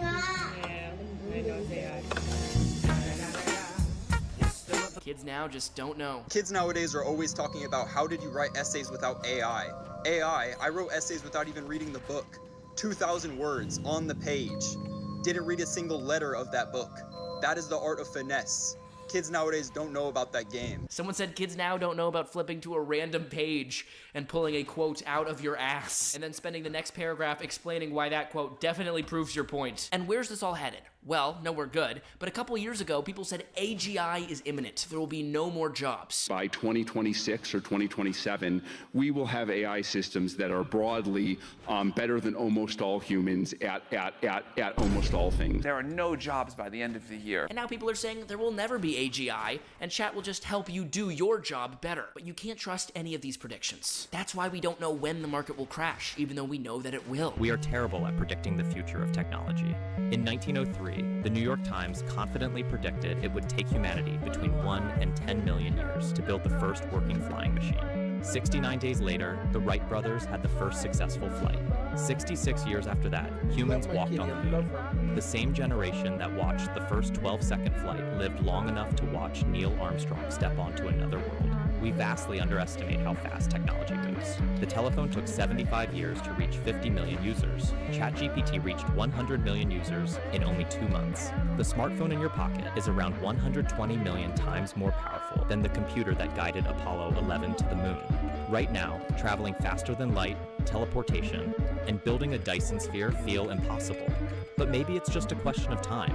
History has a habit of humiliating people who are too confident about the limits of tomorrow. Yeah, well, they also said we would get flying cars by 2015, and instead we have this. What if we did AI? What if we implemented AI to the company? Okay, yeah. With the times, progressive. Definitely. Emails, speed it up. Emails eliminated, 3 jobs gone. Oh. Overhead expenses are down. They're down. They're only 512 now. They're not 6.4 where they were before. And then we can do Spark Notes, like the whole meeting AI. You know what I mean? We're printing things faster. We're getting done things faster. We're printing dollar bills faster. What? We don't print dollar bills. Maybe with AI we can. We can get it quicker. What do you think? Implementing artificial intelligence. That's what it stands for. I think it's good. Just what will we use it for? We have to ask it. We ask AI how to use it. Boom. No one's thinking about that except me. Someone said we need an Office episode of Michael implementing AI. Yeah. Because unfortunately, Gen Alpha will grow up with AI from the very beginning. The fact that in the future, my children are going to look at me and I'm going to have to say, yeah, mommy's actually older than AI. And the complete look of shock will be on their face is sickening to my soul. I'm going to have, no, when I was growing up, AI didn't exist. It's going to be the exact same look of terror that was on my face when my parents said to me, oh yeah, the internet didn't exist when we were growing up. We had to go to a library. What? You couldn't just like look, what is the capital of Nebraska? You couldn't just do that, you had to open a book? No. Like my children are going to look at me and go, well, how did they like make like pictures and videos? Like how did they do? We had to actually physically be in the place in order to go click and take a picture of the Empire State Building. What if they say, mommy had to write with pencil and paper? Oh, God. We're going to have to tell our kids that for entertainment, we had to make the entertainment. It wasn't just like created out of thin air. Speak for yourself. My kids are not going to be growing up with AI entertainment, thank you. Maybe I'll just install Starfield. That's an elegant solution to this. It constantly disconnects me. It's going to limit me quite a bit, but I mean, what else am I playing?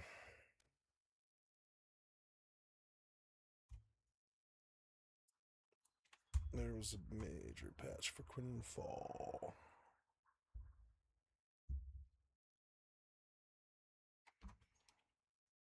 I moved to Python 3.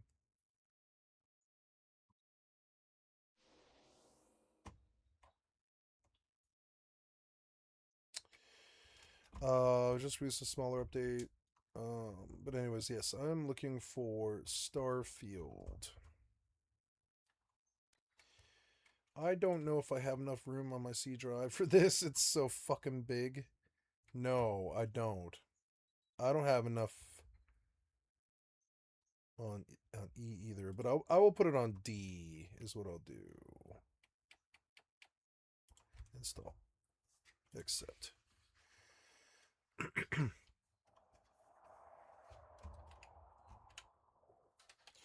Oh, good, you're done, huh? Let's go sit down.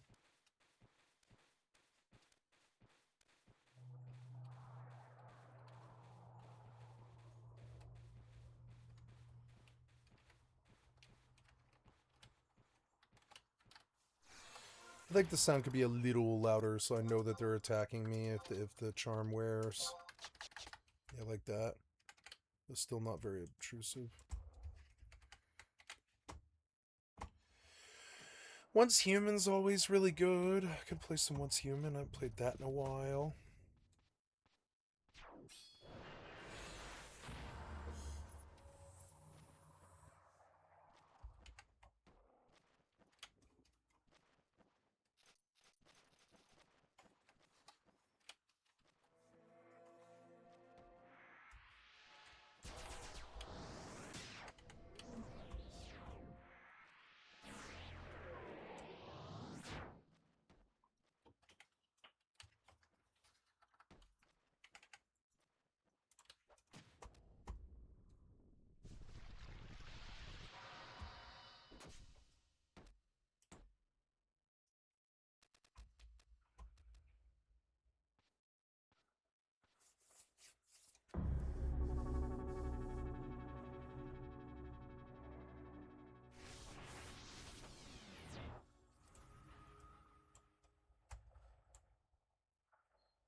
I can't believe it's 50 gigs in already. It's insane. Data's gotten so much faster. I have 900 hours on Starfield. It's insane. I'm sick of it disconnecting me, though. I don't want it to.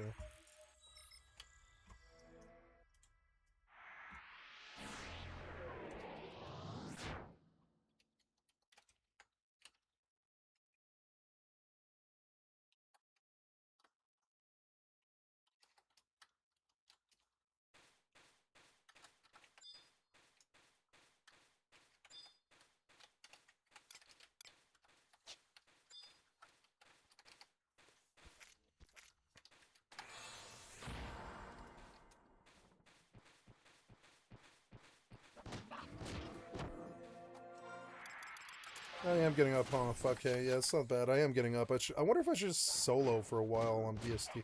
I should be playing Puppet Master, actually, but I don't know. I think I like BST more. It's a lot more passive, for one thing.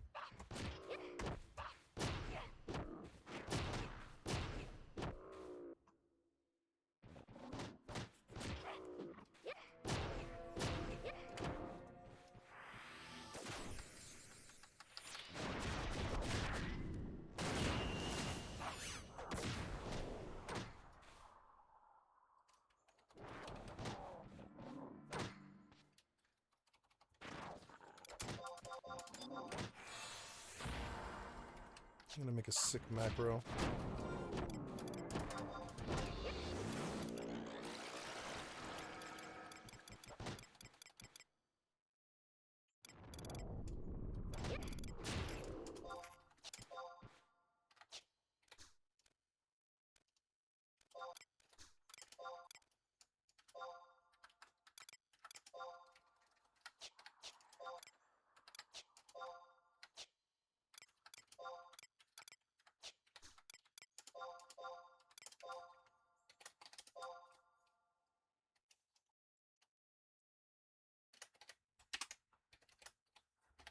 I don't know, I guess it is Pat, huh? Pat.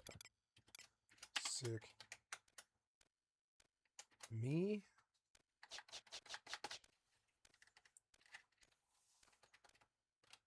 Yes, that is it.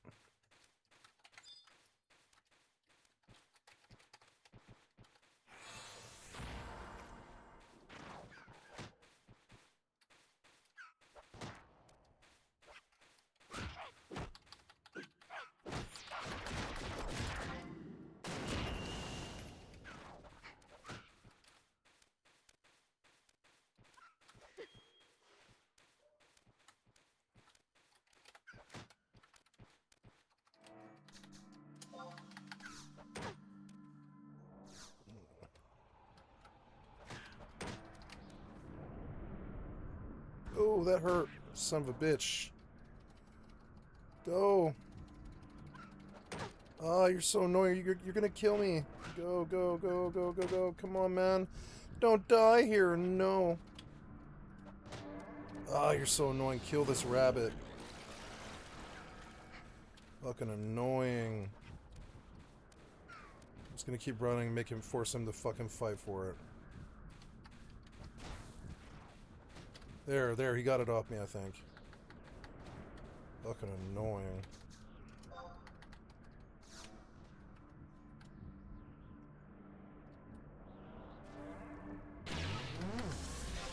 Kill the rabbit, kill the rabbit.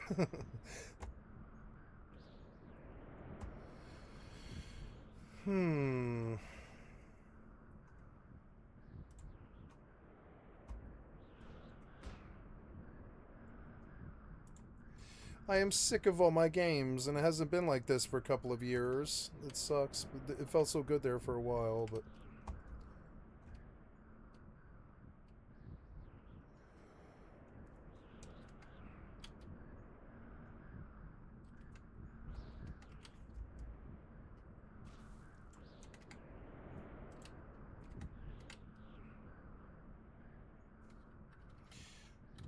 I kind of wish I had a mod called Pet Info so I could see what was happening. Maybe HXUI as well.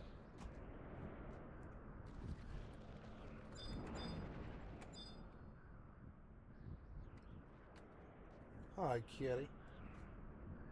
You lovely little kitty. You're bored, huh? I'm sorry. Dinner soon.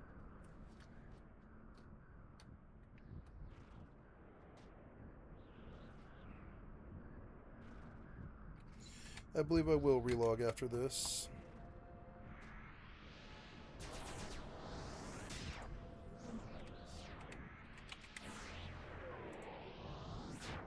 I will turn on HXUI and Pet Info and I will do my UI. HXUI. Oh, I don't know. I don't know if I like it. I guess, yeah. No, HXUI is gone. I guess they don't like that one.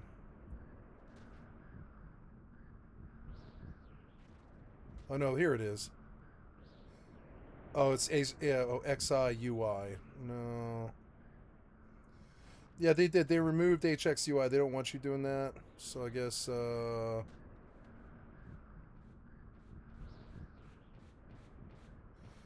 so I guess it's Pet Info is the one that I'm looking for. Yeah, and we'll turn it on. Oh, good. They got my kill. Let's let him go because he'll heal, and I'll just log out on him. Yeah, or well, no, I don't want to log out. I want to shut down. Yeah, there we go. And Strong enough to carry all the heavy things you have. 28% for physical therapy. How is AI putting physical therapists in jeopardy? I guess people just stay home and give their symptoms to a chatbot. But of course, as Harvard discovered, AI is just gonna run with the first symptom you type in. I don't know why we're being so gentle about telling people not to use generative AI. Like, please don't do it. It's bad for the planet. You're fucking stupid. You're stupid and you're lazy if you're using generative AI. First of all, you're stupid if you're using generative AI to do everyday tasks, like fucking write your grocery list. Please, bitch, it takes 2 seconds. And you're even more fucking stupid if you're using generative AI to create your content, to fucking finish your assignments for you, to write your papers, write your resume and cover letters. You're destroying your brain and you're degrading society. And apart from that, you're destroying the fucking... I think AI is perfect for what I do, which is I need an answer about a video game right now. And I think AI is perfect for that. It's like what it was made for, GPS and answering like Google questions. And I don't like get mired up with it in terms of my personality. And I use it as a therapist and it's been very, very good to me about that. It's helped me with a lot of stuff. And so it's like, but I don't I don't rely on it to do anything for me at all. Short of Google searches, game searches. Creates a drill parts. Okay. And we go optimize the routes, and then we come back here, and we stuff all of the stuff that's in here. Oh no, why is this like this? Oh no. Livestock and miscellaneous. Oh, so let's take all of that stuff and stuff it in the other wreath. Oh, it's too much. Damn it, it's too much. The shuttle can't fit all that, can it? No, it's too much. Or no, it's the scordite. There. Scordite's fine.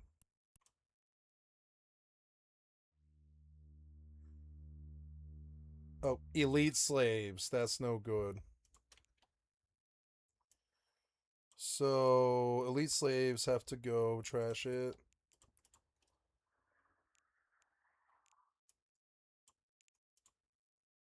Army recruits.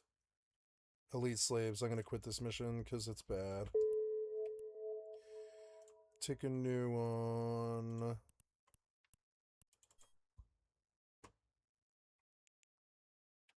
Sealed cargo containers. There we go. Oops.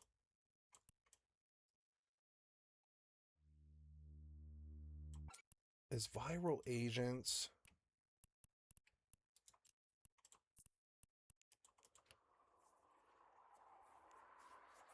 Okay, I don't think that's against the law, but I don't know. Is it contraband? I don't know. We'll find out. Oh, yeah, and then that guy that had us take small seal containers, he has us go to...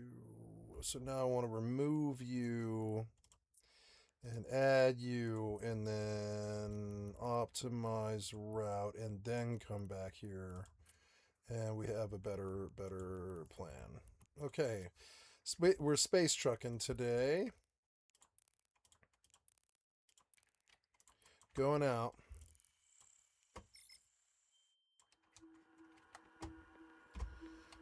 Okay, so, yep, pet stuff.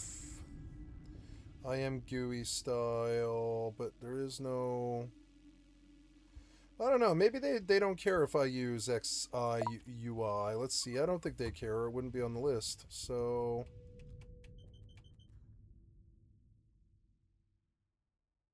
Retro achievements, no combat, no mount.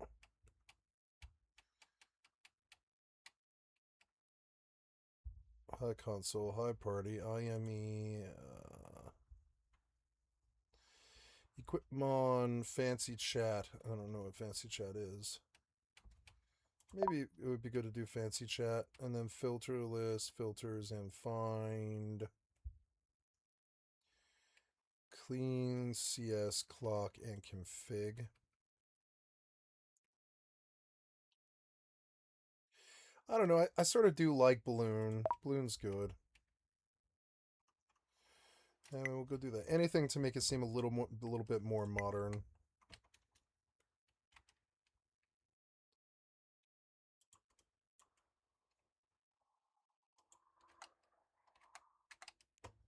Autopilot.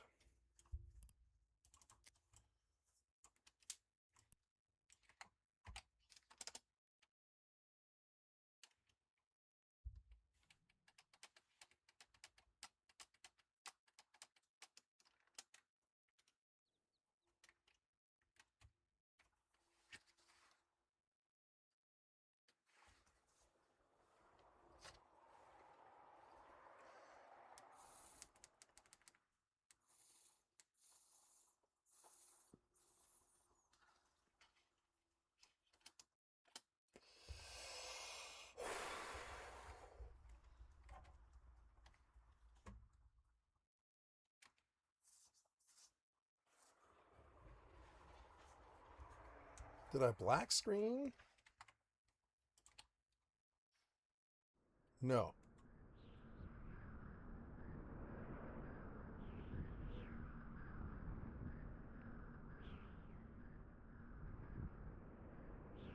Oh, it's a chat bar, huh? Wow.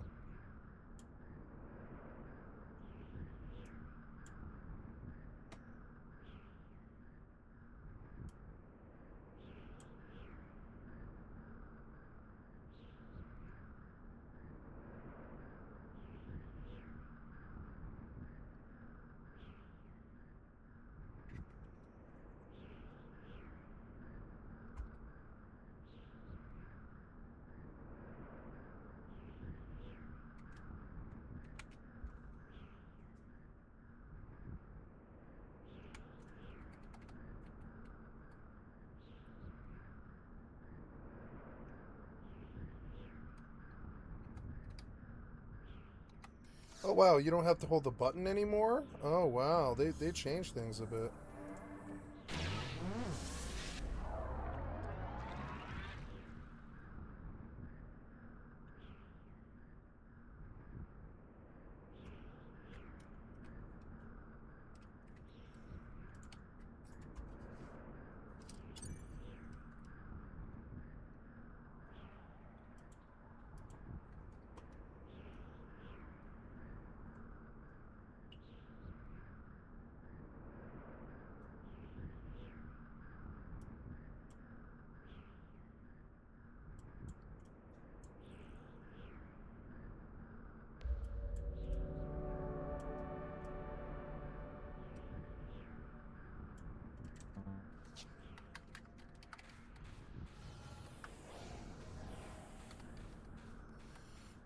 This significantly lowered my performance,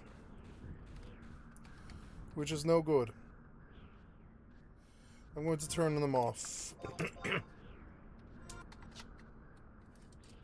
least I think it did. Oh no, maybe not, actually. It appears that it's okay.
New chat mod.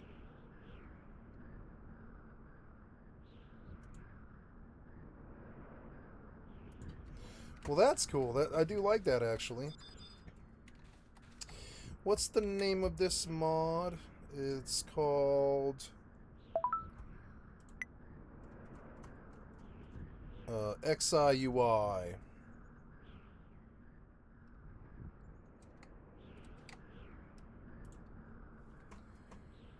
Page is not found. Page not found. XIUI. Let's see if a menu opens if I type XIUI. Ah, go to okay. XIUI. Cool. So player bar should be like that. No, that's the player bar? Oh yeah, that is the player bar, and that's my target bar. So player and target. probably about that big and that fat, yeah. And then we have the target bar.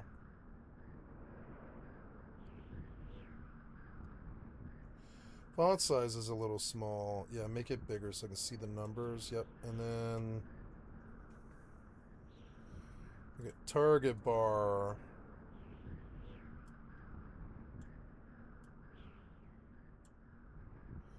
Yep.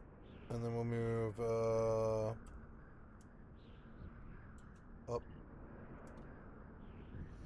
And then oh yeah, this is the party bar, is it? So I want that bigger. The party player enemy party list.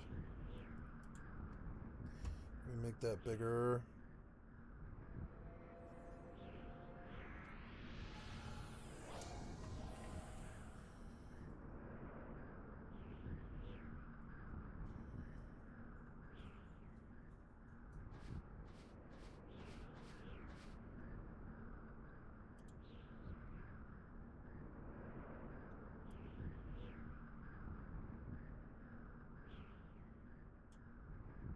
Yeah, it is cool. Nice. What else do we have over here? We have a like mob list, I guess. And party B. And party C. Which is kind of cool. And then there is group 1 notifications appearing. And finally, there's whatever this is, Carbuncle. Oh, is that pet? That's the pet info, I guess? Maybe it is the pet info, huh? I don't have a pet. Well, we'll see. And configuration mode. Is that the spell thing, the cast bar? Yes, it is. And then make it bigger.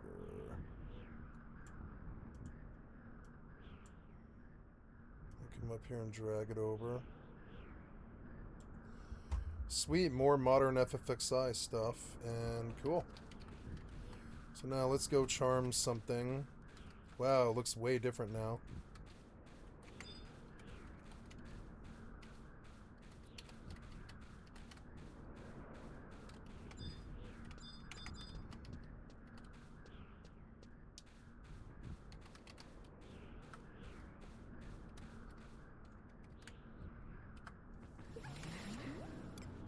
Oops. So there's the pet info. I will put tuna sushi, and I will kill this ghost.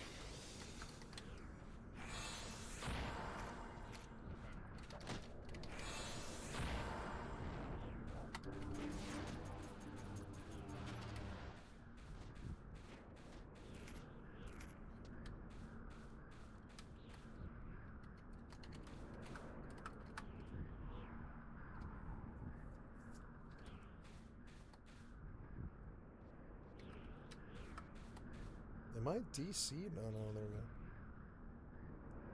we go. Ooh, I like the damage log. It looks good. It looks much easier to understand.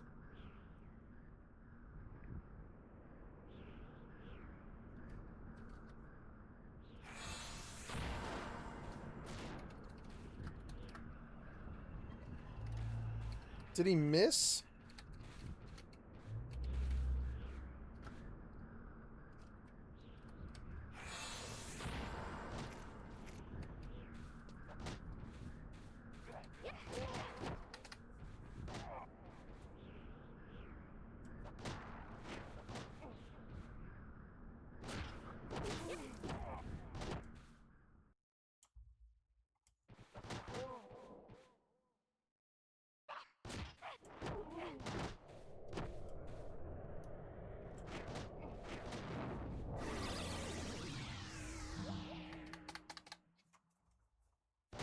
I'm asleep? Yeah, I am for a whole 90 seconds or something.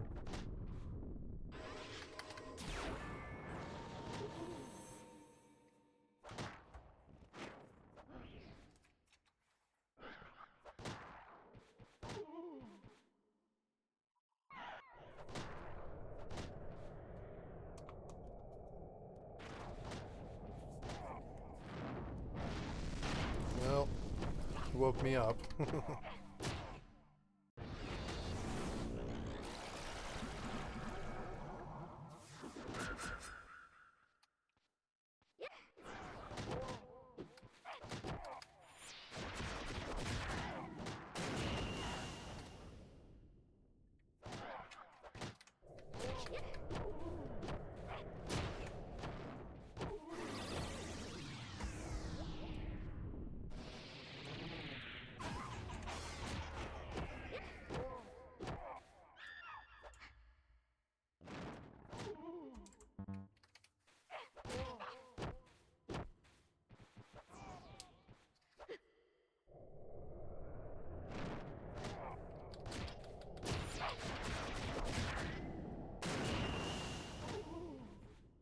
Kill him. Oh, he cursed me right before he went. That bastard.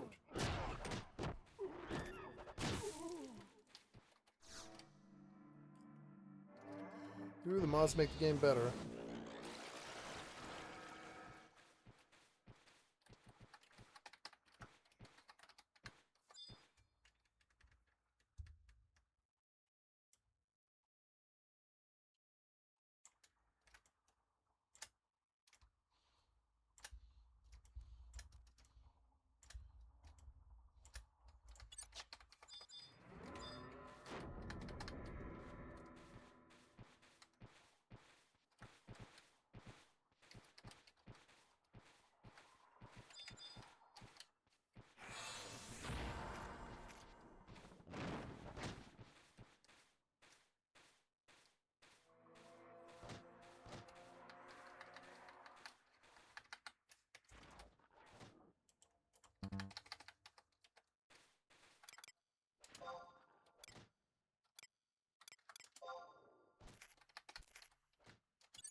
I like how I can just watch it.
Oh, I like these mods. They make the game better.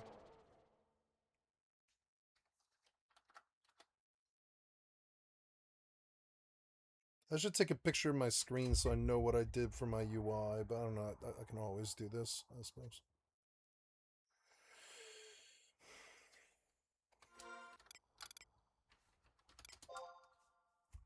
Planet. If you rely on ChatGPT to get you through life now, something is critically wrong with you. Critically. Someone said typing minus AI has become a regular because I'm sick of Google's AI overview. I don't care if it rains or freezes, as long as I got my plastic cheese that's sitting on the dashboard of my car. Like, go bother the moose. I think the most disorienting thing about being alive right now is that not only is everything so dumb and scary, but even our jobs are feeling a little dumber and scarier. So there's no respite from the insanity. You're on your phone scrolling, and it's like, area man was deported to Rwanda after posting online that Charlie Kirk was kind of annoying. And you're like, well, that feels excessive. And then it's like, ping, and your boss is emailing you like, hey gang, so as you know, we've invested a lot of money in our AI assistant, Pierre. Please use Pierre when writing all your emails. If you need help getting set up with that, Archie's on this email and he can do that. You're like, I don't need to use Pierre. And then you go back to scrolling and it's like, the city of Portland is under attack. And you're like, by who? And it's like, America. And you're like, well, that can't be right. And then it's like, ping, and it's your boss like, hey, disregard the last email. Stop using Pierre immediately. Some users are reporting that it's telling them that the Holocaust never happened. And you're like, yeah, of course. And then you go back to your phone, and it's the Savannah Bananas just shaking ass to the Hairspray soundtrack while a guy's facing a 3-2 pitch count. And you're like, this almost feels worse than everything else I've seen today. And it's like, ping, and your boss is like, great news, gang. Legal approved Pierre, so just proceed with caution. Try not to ask it about anything that was going on in Europe in the 40s. Yes! And we're quickly entering the first election cycle this November, where you won't be able to trust any videos you see. Like, this really is the beginning. We all know it's how Thomas Massey lost his primary seat, but no general election has happened yet, with AI videos that make candidates say things they don't believe. Hey everyone. Hey everyone. I just wanted to quickly make this video to prove to you that we can no longer trust anything that we see with our eyes. We can't trust images that we see on social media. We can't trust videos. We can't trust our friends. We can't trust the news. We can't trust anything or anyone. So be careful out there. My sister called me the other day, and she goes, Casey, why do they make it so hard to find the truth? And I was like, I feel you. I actually made a whole YouTube channel to try and help a little bit. So please, when you see this next video, do not comment, Casey, they're bullying AI. AI has no rights. And someone will be like, well, they used to say that about Italians. They used to say Italians don't have rights. Oh, what? Okay. Why is that relevant? Hey ChatGPT, hey ChatGPT, hey ChatGPT, how you doing? Shut up, shut up. I want you to become a family. Let me assign the roles, okay? You are the father, okay? Yes. Now shut up. You are the mother, okay? Now shut up. Now shut up. Now shut You're up. the daughter, okay? Okay. Now shut up. Now shut up. I'm the father. Act as a family. Go. Right. Hey, honey. How was your day? Oh, you know, it was long, honestly. Sitting down. Just needed to. Okay. How was yours? Did anything? Mine was... Just. It was so... Shut up, listen. Who is the father? I'm the father. Okay. Give yourself a first name so that the other AIs can know who you are. Sure. My name is I'm Daniel. David. I'll be Laura. Each of you know what role you are. There is a father, there's a mother, and there's a daughter. Father, name yourself. I am the father, and my name is Daniel. So the father's name is Daniel, okay? Now, what about the mother? Everyone who's not the mother, shut up. Right. Checking. My name is Clara. The daughter, please name yourself. Checking. I'm the daughter. My name is Mia. Everyone who's not the daughter, keep quiet. The daughter, can you name yourself? Okay. Sure. Checking. My name is... My name is Mia. But I guess it never matters if AI takes our jobs if we don't have the jobs to begin with. This guy said AI is going to take your job, they say. What job? So please, tell me none of you in my beautiful, thoughtful audience is going to say AI rights is the fight of our generation. I'll respond to every comment, but I won't be happy about responding to those. But I am happy about our wonderful patrons. Thank you to Bob Eric, Guy Maras, You know what? Our patron Gorbachev made this into a rap. Bob Eric, Guy Maras, Max, Jake, Little Jesus, Leah, Simmy, Beck, Avery, Gerard, Beth, Pillow, Wendy, Pan, Eli, Sylvia, Caroline, Alex, Planet, Zach, Austin, Coco, Jake, C, Jenny, Best, Michael, J, Sal, Sonder, Kelly, Dylan, Brett, Ari, V, Guy, Bon, Doge, Lan, Eden, Job, Angel, Rachel, Ariel, Viper, Ava, Alex, Comfort, Puffy, Marshall, Christina, Brandy, Odo, Jackson, Ellen, Caroline, Woody, Count, Deanna, Reed, Aaron, Addie, Soka, Knight, Sears, Ellen, Random, Lemon, Becca, Slim, Aaron. Now that is music. And welcome to our newest patrons. It's D-Man and Crip Lighter. I'm gonna head over to Patreon to film your welcome videos now. So I'm filming this on a Tuesday morning. Just learned about the passing of Dolly Parton a couple hours ago. To say I'm like both shocked and devastated is kind of an understatement. This video was conceived and produced as a Nebula original. It was released on Friday. And it was actually the first two-parter I had made for Nebula. The second part is scheduled to come out this coming Friday. And normally we wouldn't do this. Like, basically this means you're about to get 3 full-length videos in very rapid succession on this channel. Don't get used to it. But given the strange, sad timing of the whole thing and, you know, the emotionality of the subject, we decided to put this video on YouTube for a limited time. You know, for our international friends, this will help explain why everyone in America right now is just devastated. You know, left, right, center, everybody. Because Dolly did explicitly say it's what she would have wanted, we are also using this as an opportunity to fundraise for Dolly's Imagination Library. I talk a fair good bit in the video about Imagination Library and what it is and why it is such a valuable resource.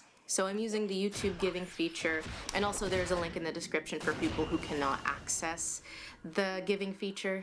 And the AdSense revenue that I get from this video will also go to the Imagination Library. We also made the decision not to change anything in the video. Obviously, if I had known this was a possibility, I probably would have phrased some things differently. I definitely would not have begun the video the way that I do. Age like milk, as they say. But on the whole, given the question of like, was Dolly Parton that great? And given that the inevitable answer is this extremely rare yes, you know, we wouldn't necessarily have come to different conclusions. We're not doing the performative crying YouTuber thing, but you know, this one hurts. This hurts, man. I won't say enjoy the video, because enjoy is not the right word, but, well, here is the video.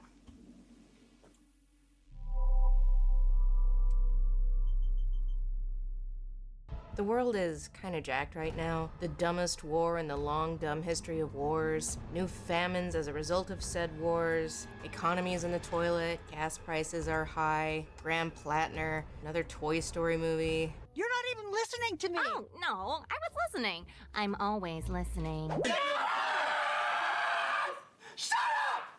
Oh my god, I don't care! I ask myself, how could it get worse? Truly, things cannot be more depressing. You probably heard that I've been dealing with a few health challenges this fall, and my doctors told me to take it easy for just a little while. Dolly, we are not doing this right now. So I was one of the few, the proud, that actually had tickets to Dolly Parton's residency in Vegas, which was supposed to be last year. Then it got pushed to September 26th before being canceled altogether, owing to nebulous health issues. And the internet is not taking it well. I've had a few little health issues, and we're taking good care of them. I just kind of got wore down and wore out. Of course, there is a certain sense of sadness when you find out any celebrity is ill, even ones you may not have loved. But for Dolly, it's different. Dolly is beloved in a way that it's hard to find a comparison for as far as living artists go. Beatles. Or not. Oh no, living artists? No, Beatles. Living ones for that matter. Beatles. Jolene, Jolene, Jolene, Jolene. Stop. Same token, they are all swimming in the same lake of mega capitalism. Oprah and Perry are both billionaires, where Dolly is not. But then again, Oprah and Tyler Perry don't have theme parks named after them. Welcome to Dollywood, the heart of the Smokies. Oprah and Tyler Perry don't have Lost Cause revisionism dinner theaters with their name on it. Don't be late for supper. Yet Dolly is unique, where not only are her wealth sins sidelined, people get angry when she is criticized at all. It's like their own family matriarch is under attack. But is that fair? Is she really that great or unique? Because obviously this is not organic. There is a very sophisticated PR machine at play. Who Dolly Parton? Well, I don't know. Dolly Parton's a whole lot of things. I'd like to think that I'm a good friend, a good daughter. Oh, something happened to her. She's half paralyzed. Something's wrong with her lip. Good sister, and I love It's all that Botox. my fans, so I'm just all kinds of things. I'm a girl of many colors. So let's break this down. How much of this is sophisticated PR, and how much is legitimately earned? Stop. This video is full of DMCA. I'm gonna get off of it, but it was like interesting to learn about Dolly.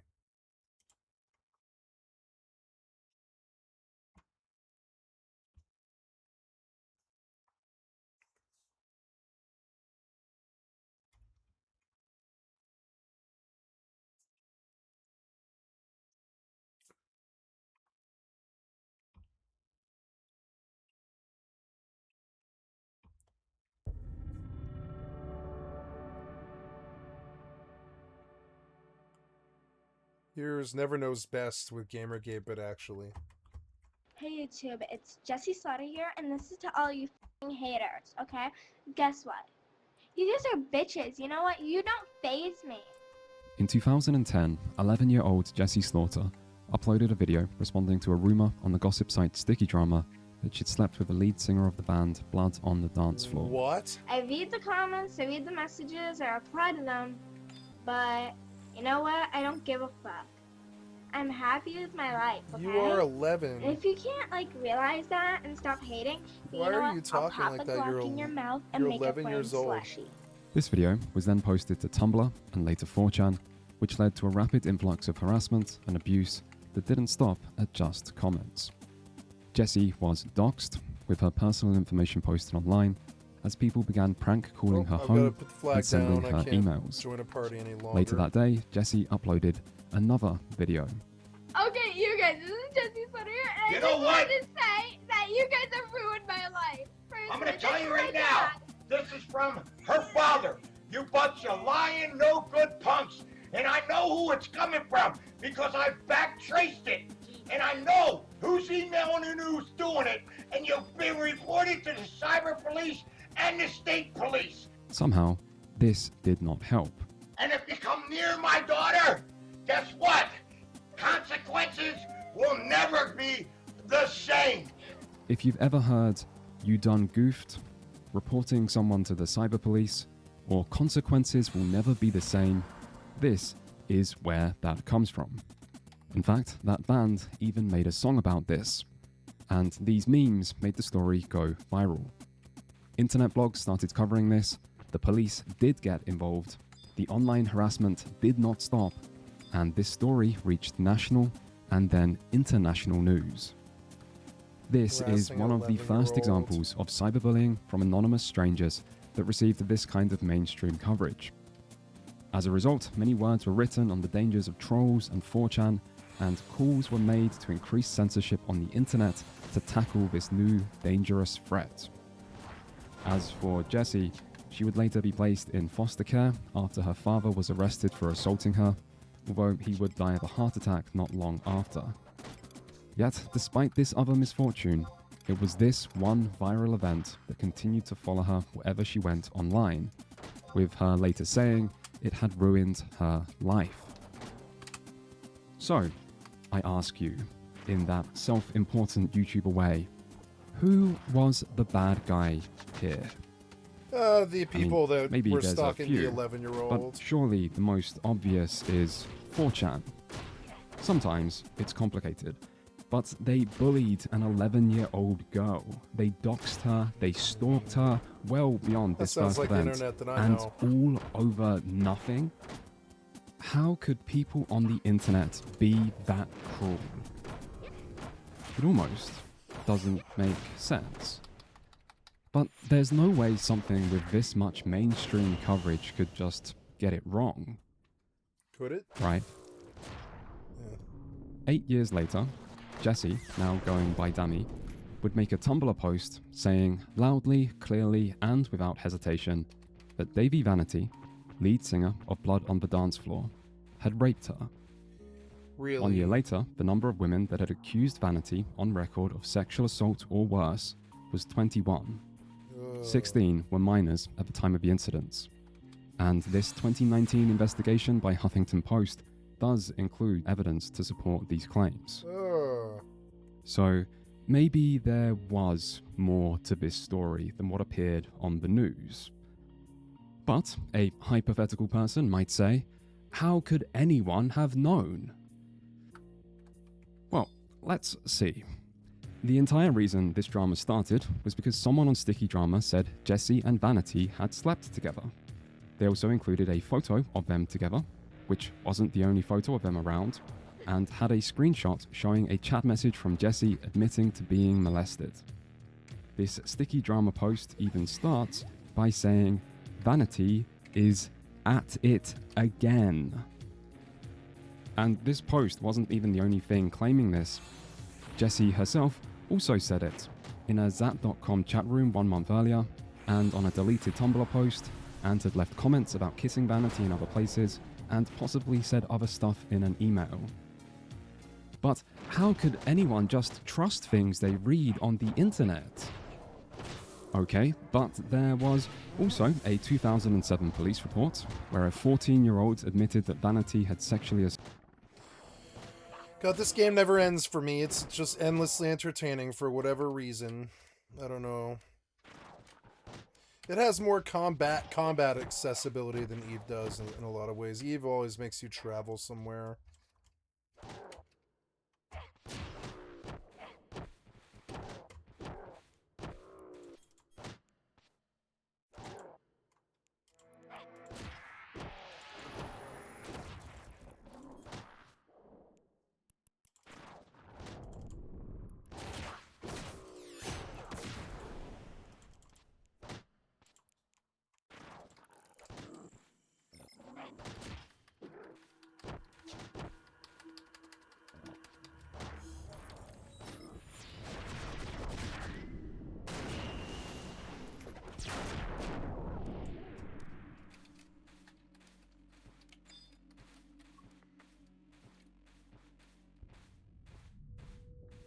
Stupid curse makes you run slow.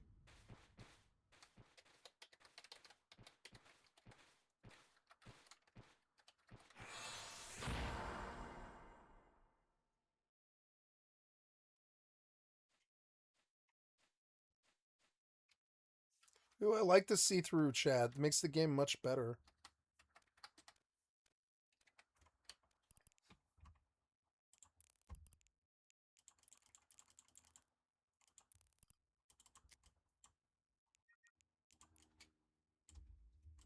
Beautiful.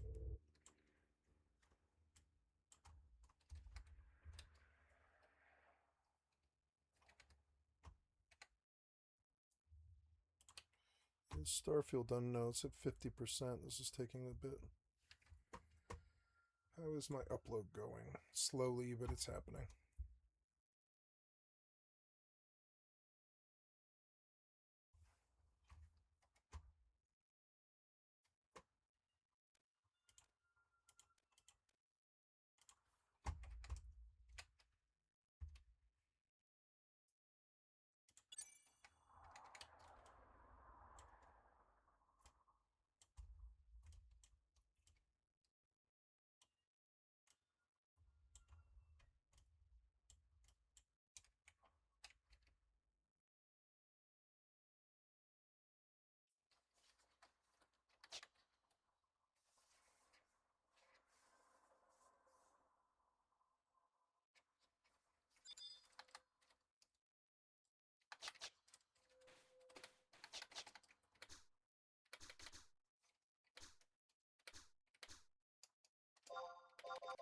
Oh, that's how it does it? Okay, I'm like, how do you surf through? That's actually cool.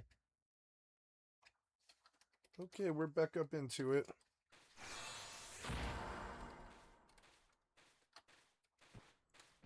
Gob's dead, but the rabbit's there.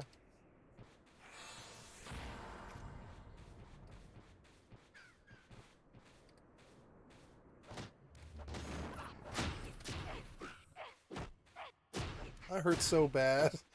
I should get an amendment mantle. I might actually hit harder.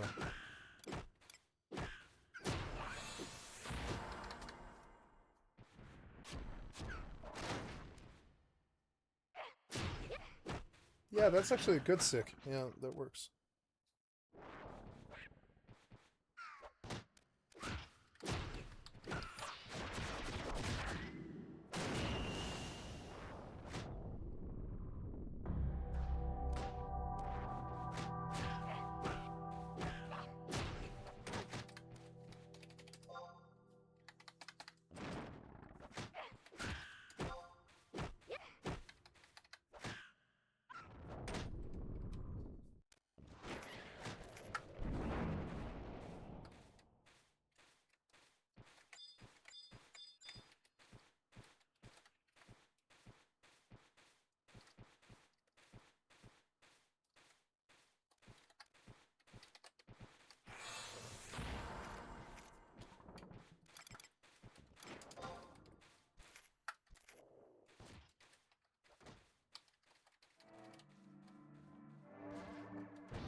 Oh, there's a clock right there.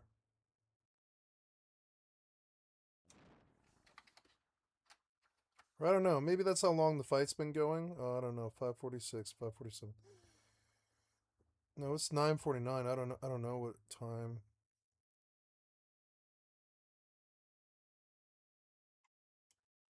Six minutes. I don't know what that is about. Oh. Well, no, I don't know. The Velociraptor's TP, and then I don't know. I don't think Hi, kitty. You want my lap? Yeah, yeah. Okay. Too far away. Go.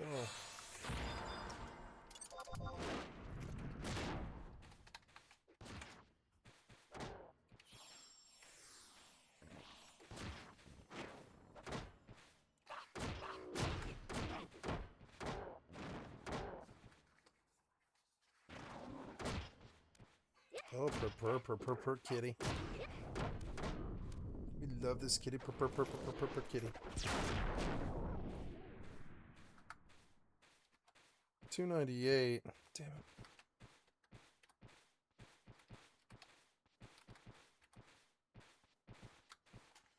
Let's reward him.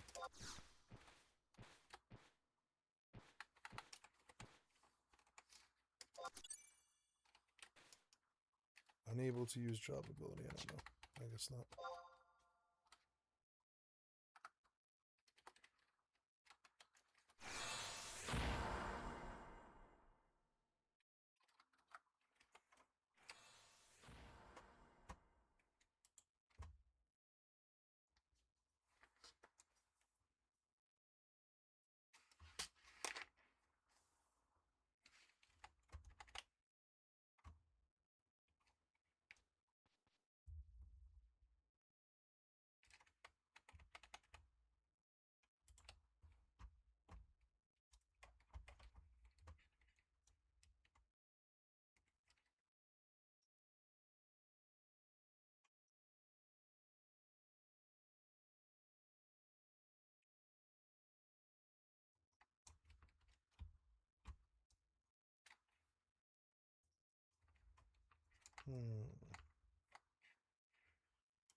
Oh, are you happy, kitty? Think you are.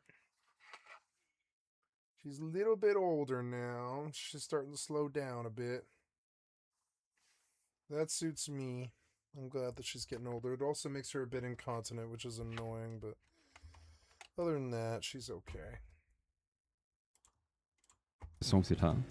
The police officer even contacted Vanity, who claimed not to know how young she was, and said sorry. Then the police closed the case because the victim didn't want to get Vanity in trouble. Clearly, he did get in trouble though, as he was also arrested in 2009 for felony sexual assault, also on a minor, where he was again released without charge. That part was also included on that first Sticky Drama post, by the way. There was also, apparently, video evidence of openly predatory behavior uploaded by the band to their own YouTube channel. In fact, the allegation soon became so well known, Vanity started singing about them in songs. Quote, "Look at me, I'm beautiful, not a suspect of rape," and "Call me a pedophile, underage is not my style." And I'm sorry, but what is this, a fucking Key and Peele skit? Yeah. To be fair, those song lyrics actually came after Jessie Slaughter went viral. I just couldn't resist including them. But everything else didn't. And there were plenty of other accusations and evidence around, some of which can still be found. If you want to know how someone could get away with all this, part of the reason might be that he was a celebrity with a lot of young fans that would attack anyone who accused him of wrongdoing. Which is what Jessie was doing in that first video. So, a link to the shit that's been happening on Sticky Drama lately, involving me and my homie Daddy. And this was why 4chan got involved. They didn't just see a child being cringe and decide to ruin her life. They jumped into already existing drama that was either about someone constantly lying for attention about very serious subjects, or it was about a pedophile that needed to be exposed. And their methods might have been bad, and their motives not always pure. And they were a group of people with different individual methods, motives, and levels of understanding. But at least 4chan realized something is wrong here, and something should be done about that. This story reached international news, and those reporting on it were obviously aware a serious accusation was involved because they mention it. And yet no one seemed to question whether that accusation might be true. No one seemed to think that it was important whether an adult who had a reputation and police record for sexually assaulting minors had sex with a child who had repeatedly said he did. All because an 11-year-old was being bullied, and online harassment was scary. I mean, children have been sexually assaulted for years, but this anonymous 4chan thing? That's going too far. Good thing the media was there to help shine a spotlight and therefore paint an even bigger target on this vulnerable person. Now, in case you think I'm being uncharitable to the media here, I'd like to show one article written by Adrian Chen for Gawker.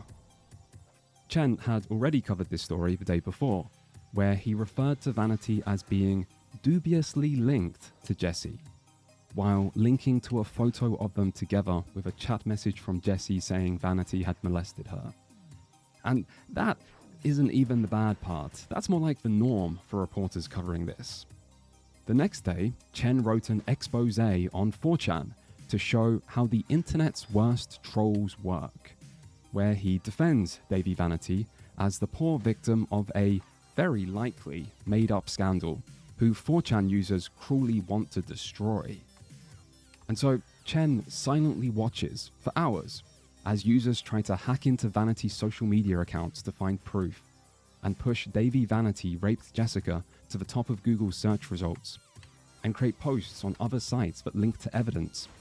And then they do something really out there and crazy by sending an email to the Orlando Police Department pretending to be a concerned parent that has seen multiple pieces of evidence about Vanity that they link to or describe where to find, as they ask the police to please look into this.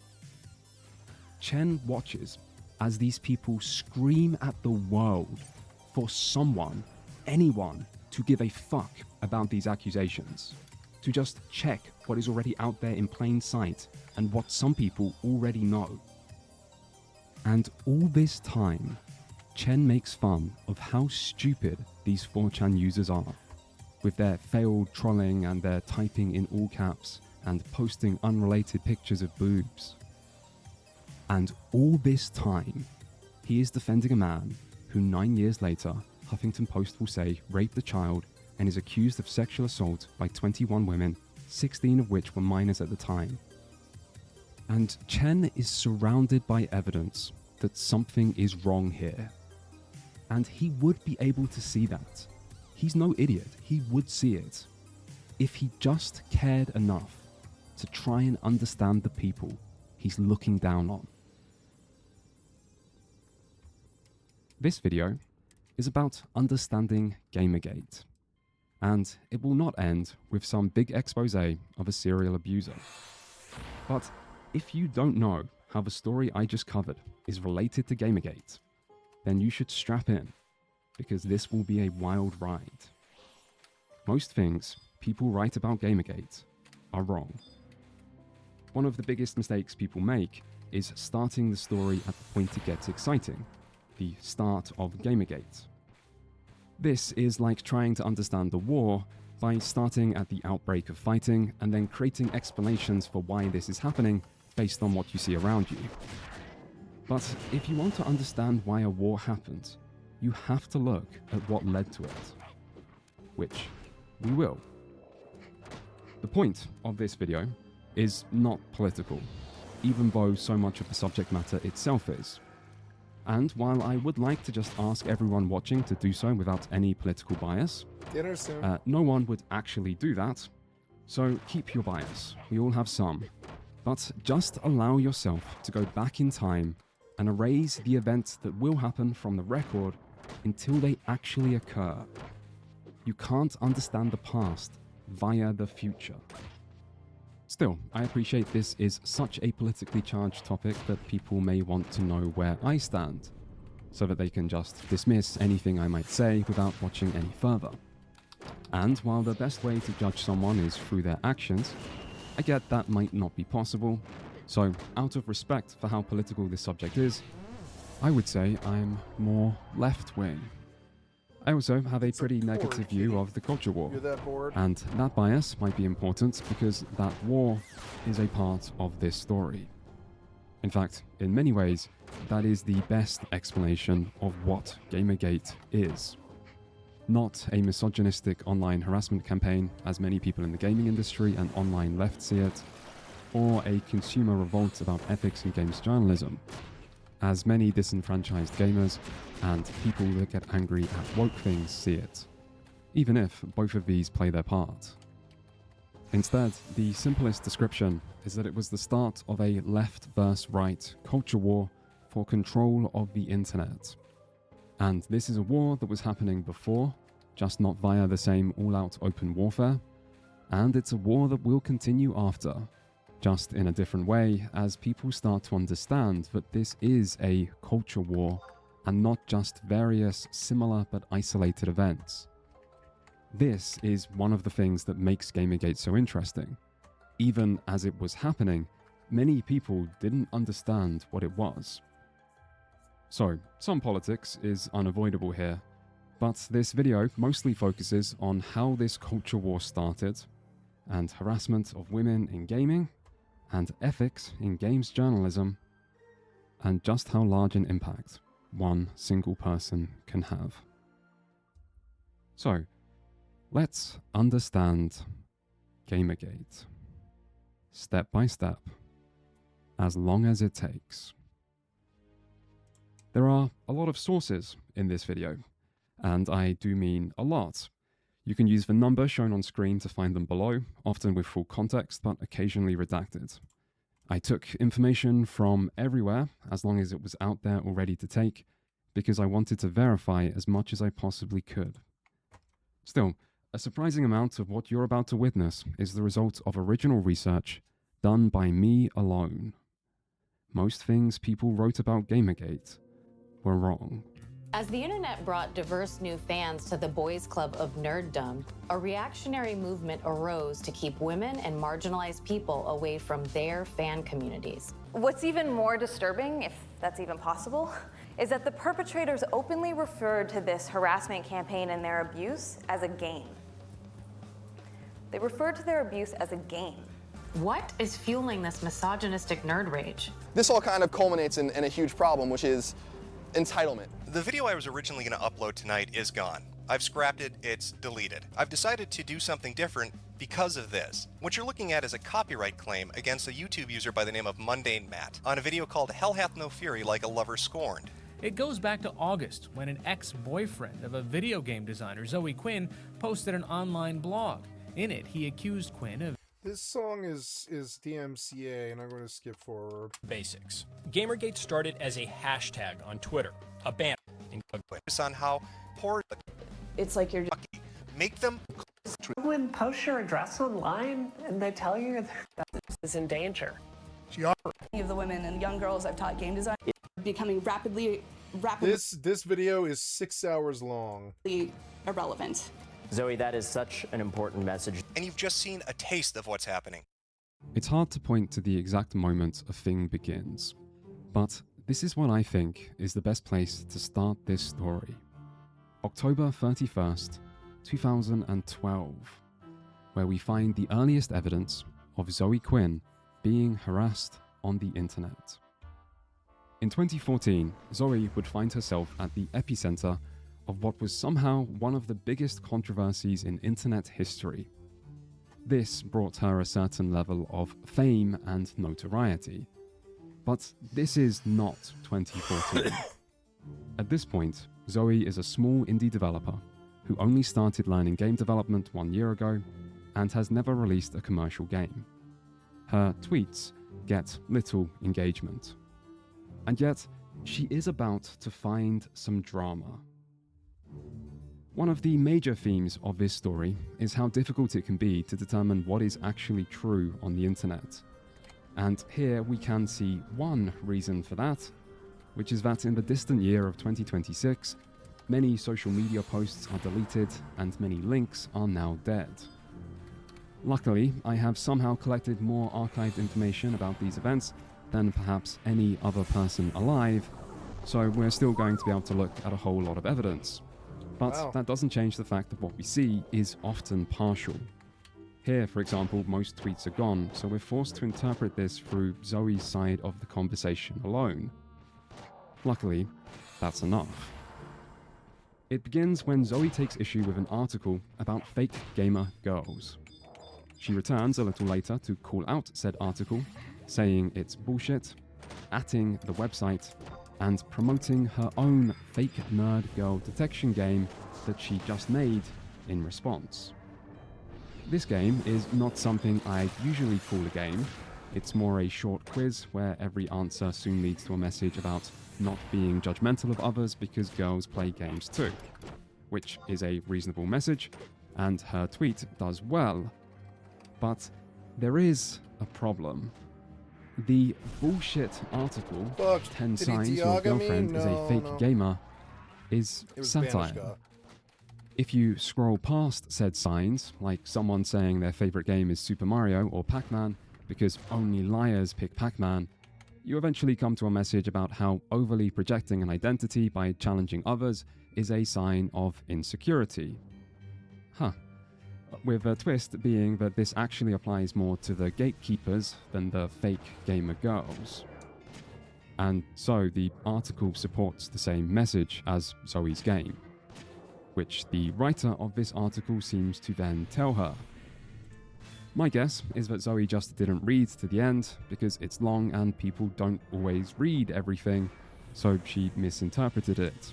No big deal, it happens, and there should be no reason for this to go further. This should not be something showing up in a YouTube video over 10 years later. And yet, it is. Zoe starts arguing with the article's author. She again calls the article bullshit and drivel. She complains about another article he's written. She says the fake gamer article doesn't achieve its goal, but it makes marginalized people feel further marginalized, and so on. This goes on for a while, and other people get involved. At least one person can be seen backing her up. Don't worry about who that is yet, we'll come back to that. And some people seem to be doing the opposite, presumably either telling Zoe to chill or defending the author. These people are all in the gaming industry. And when I said this goes on for a while, I mean it. I feel sorry for the future me who will have to edit this video. Not long after this, Zoe finds people talking about her fake nerd detector game on 4chan. Hey, look, here's the exact thread. Who knew things like this still exist, and some people know how to find them? I wonder if that will be important. Here, the topic of cultural appropriation is apparently breached, but not every comment seems as academic. Zoe stops reading the thread, but later that day, she receives an email telling her she should get raped. Discussion of the original article is forgotten. There's no point analysing this in detail yet. We have a long and complicated road ahead, and the significance of this will be better understood later. And yet, there is so much this one interaction could tell us about how the internet works, or why Gamergate happened. In some ways, everything is already here, you just can't see it yet. And even if you couldn't prove that any of it is true. So, we'll come back to this.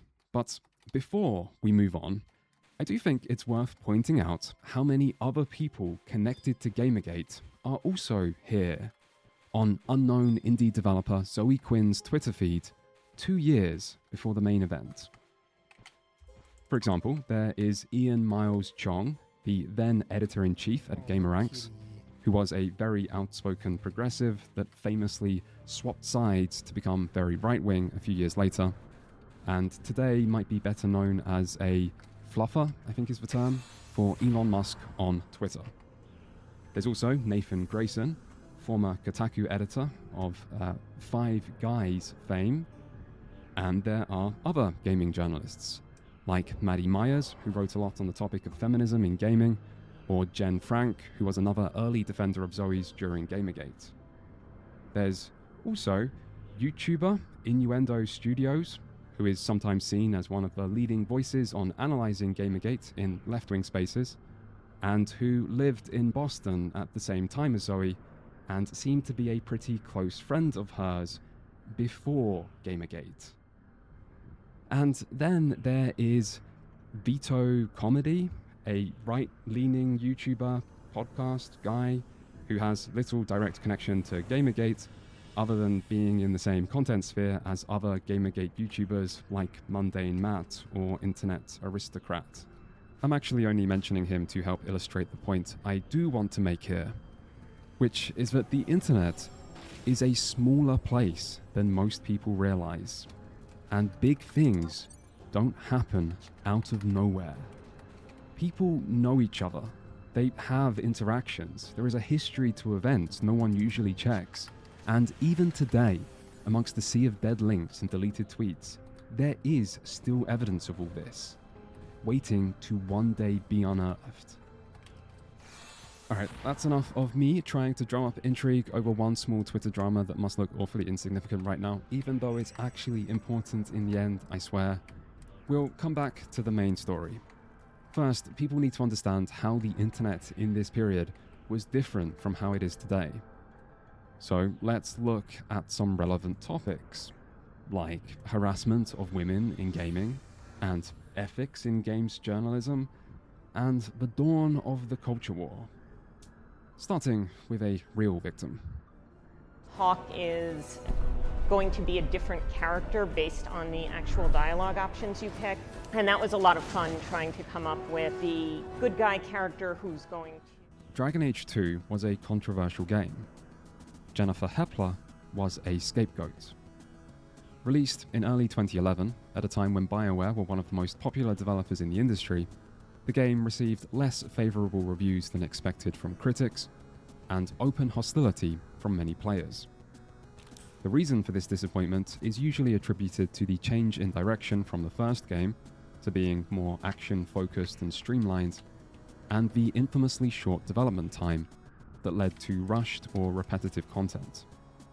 Dragon Age 2 was especially disliked on 4chan, but don't just take my word for it. Most hated game of the year. And the winner is... Dragon Age 2. Dragon Age 2 managed to be awarded with Most Awful Gameplay, Terrible Writing, as well as being runner-up for Worst Graphics and Least Improved Sequel, all of which will be aggressively defended by our most hated fan base. Voice of Nyanas, by the way. Small world. But that's how did Neanners? This become I was like, yeah, that was Neanners, right? I was like, I know that voice. Neanners was awesome. The answer is slowly, and then quickly, and with a bit of misinformation. Soon after Dragon Age 2's release, an old interview with Hepler resurfaced and started being circulated. The earliest example I can find is on RPG Codex, where no one seemed to care that much about Hepler, even if people hated BioWare and saw this interview as confirmation for that hate. Independently, users on 4chan noticed Hepler in a Making of Dragon Age 2 interview and started calling her Hamburger Helper, while associating her with the game or just BioWare's change to a more casual and console focus. This nickname and old interview spread over time, with more negative memes created along the way, but otherwise this didn't seem to travel that far beyond 4chan, until it did. On February 11th, 2012, 4chan's gaming board hosted their first ever award show, that was likely made in large part to spite Jeff Keighley's Spike VGAs. This is where I tried to resist the urge to be an old man yelling at clouds about how once upon a time all of gaming came together to make fun of Keighley's VGAs. They were meant to be the least respected Game of the Year award, until at some point they were renamed to the Game Awards and managed to actually gain legitimacy. And I don't know who's to blame for that, but I blame Twitch. If you need proof 2012 was a different time, 4chan's award show was promoted in famously left-leaning places like Kotaku and NeoGAF. This was a time before the internet was strictly divided into left versus right spaces, and this award show got a decent amount of attention, including its award for Worst Writing, the Hamburger Helper Award that was won by Dragon Age 2, and probably helped push the memes mainstream. 3 days later, a Reddit post was made containing this image with the title, "This woman is the cancer that is killing BioWare." And this started going viral, getting over 2,000 comments in just hours before moderators stepped in to shut it down for directly targeting an individual and fabricating quotes. At this point, hate against Hepler can be seen spreading outwards to plenty of other places online, and she started receiving comments directly on Twitter. Hepler noticed the Reddit post and made one indirect reply, saying the haters are just jealous, while another BioWare employee also replied, including telling someone to go fuck yourself. This created an even bigger reaction, with some of the harassers then playing victim and trying to get Hepler and the other BioWare employee in trouble. There were even change.org petitions. The next day, 4chan's users raided Hepler's Twitter while trying to pretend they were coming from Reddit to get Reddit into more trouble, and many tweets of this raid can still be seen. Hey look, there's Vinesource joining in. Small world. After this, Hepler deleted her Twitter account. Gaming media ran several stories covering the harassment, and BioWare responded by issuing a message of support and making a donation to an anti-bullying charity. And with that, the main part of this controversy was over. Mass Effect 3 was just around the corner to help redirect the spotlight. Although hate against Hepler surely continued to follow her, and probably still exists to this day. After all, she is the cancer that's killing BioWare. If we rewind back to that viral image posted to Reddit, which surely originated from 4chan, we can see a bit more about why this happened. The bottom two quotes here are entirely fake, or at least they were pointed out to be fake at the time, and no one was able to find a source to dispute this despite many people looking. You ready for dinner, huh? In fact, the bottom quote isn't even subtle. We're gonna feed you. Saying she wants to make Dragon Age into something like Harry Potter or Twilight, rather than generic fantasy written by an old white guy, is obvious bait. And yet, Redditors still overwhelmingly believed it. The top part of the image, though, is an edited down version of that same old interview, which was always used as the primary reason to justify harassment and prove that Hepler was killing BioWare, or was responsible for many of Dragon Age 2's shortcomings. This editing removes some of the context to make Hepler's answers sound worse. For example, the reason Hepler said she wanted a fast-forward feature added to games was also that she had a baby on the way and limited free time, and so wanted to experience the writing and stories in games to keep up with what was happening in the field, presumably to improve as a game writer. Meanwhile, answering playing games to the question, what's your least favorite thing about working in the industry, is, admittedly, not a good look. But she does admit that in her answer. And this was in 2006 when she first started working in the industry. Her background was mostly in tabletop RPGs instead. Also, she was just a writer, so the important part of her job wasn't playing games.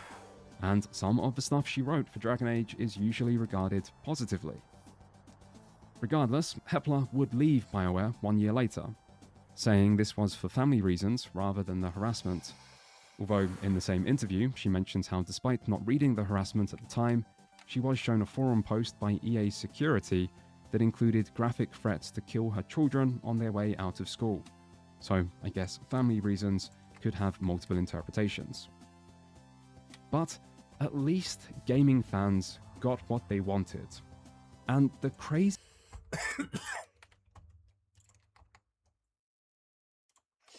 Okay, guys, I've got to go deal with the real life now, scoop the box and water the garden and go to family dinner. Did you freeze? Like, what the hell are you doing? Yes, you did. I'm going to stop the stream here. Thank you so much for your time. Oh, maybe I should turn in first and start on my next goal.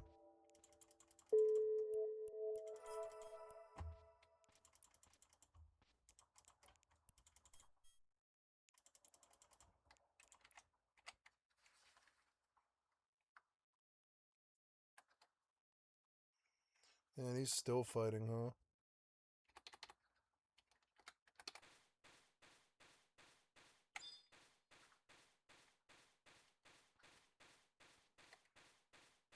I like charming more. It seems safer.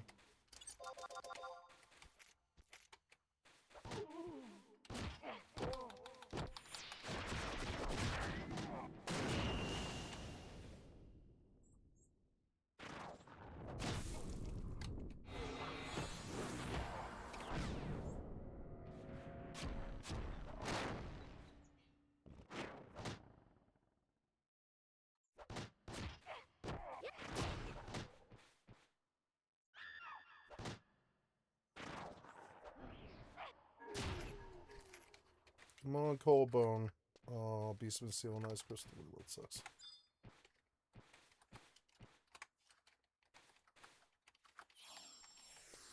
I guess I will fight while I scoop the box. No reason to stop just yet.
Going to log out. Safest way to get rid of this Velociraptor. Okay, and we got this done. I'm gonna go out, back out, and cycle. Or actually, I don't know. I think I will actually fight one more, but we should heal. I'm not gonna log just yet. I'll scoop the box first. Hey, sorry, moved your head, gouged your eye, kitty. Watch it. You're okay. You think it's time to feed you? No. Not yet, kitty. I'll do your box first. Brian? Yeah, it's a good kitty. It's a good kitty. Yeah. Yeah, you're a good kitty. Real good kitty, yes you are. Okay, gotta scoop this box.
It's going to attack something.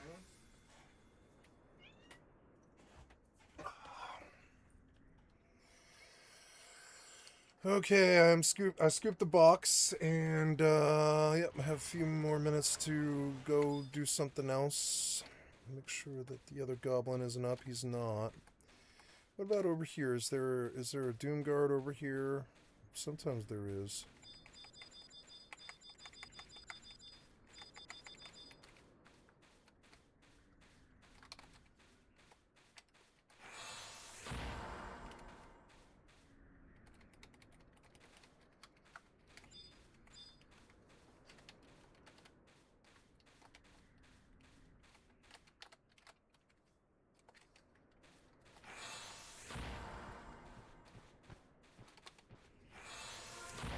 Getting good XP here, but if I die, it'll cost.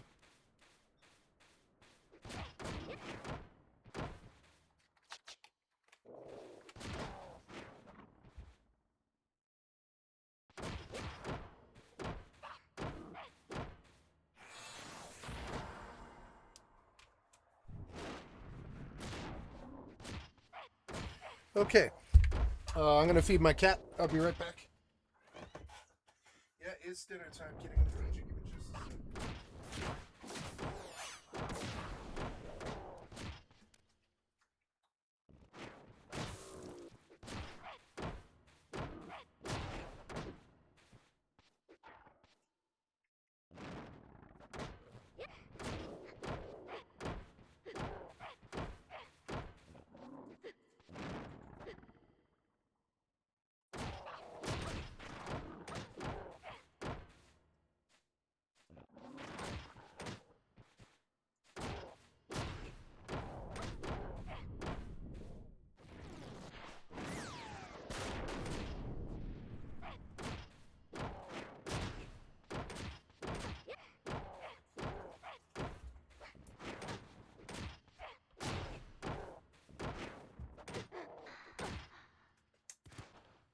Did I die? I better not be dead. Oh my god, I'm fucking dead because the Velociraptor decharmed. I like called it. I was like, if I die, come on, man. I went to pee for 10 seconds. You're so annoying. Fuck, I didn't lose that much, but I did lose like 2k, which is so annoying. That's like 20 mobs or something. Or not that much, but it's, well, yeah, it is. It's like 20 mobs. Oh, damn it. Well, oh well, that's what happens. Ugh. Okay, guys, I'm going to shut down this stream. You've been watching Skycatlive. I'm a full-time variety gamer all day, every day. Put me on in the background. Click on the cast face to donate. Come to the Twitch or the YouTube. Give me a like, sub, or a follow. And I love you guys. Thank you so much for your time. I will be back here this, about an hour and a half, something around there. A little bit less, a little bit more, somewhere around there. I don't really know. 90-ish. And I will see you in a bit. And I will upload and do stuff in the meantime. And I will be back. Bye.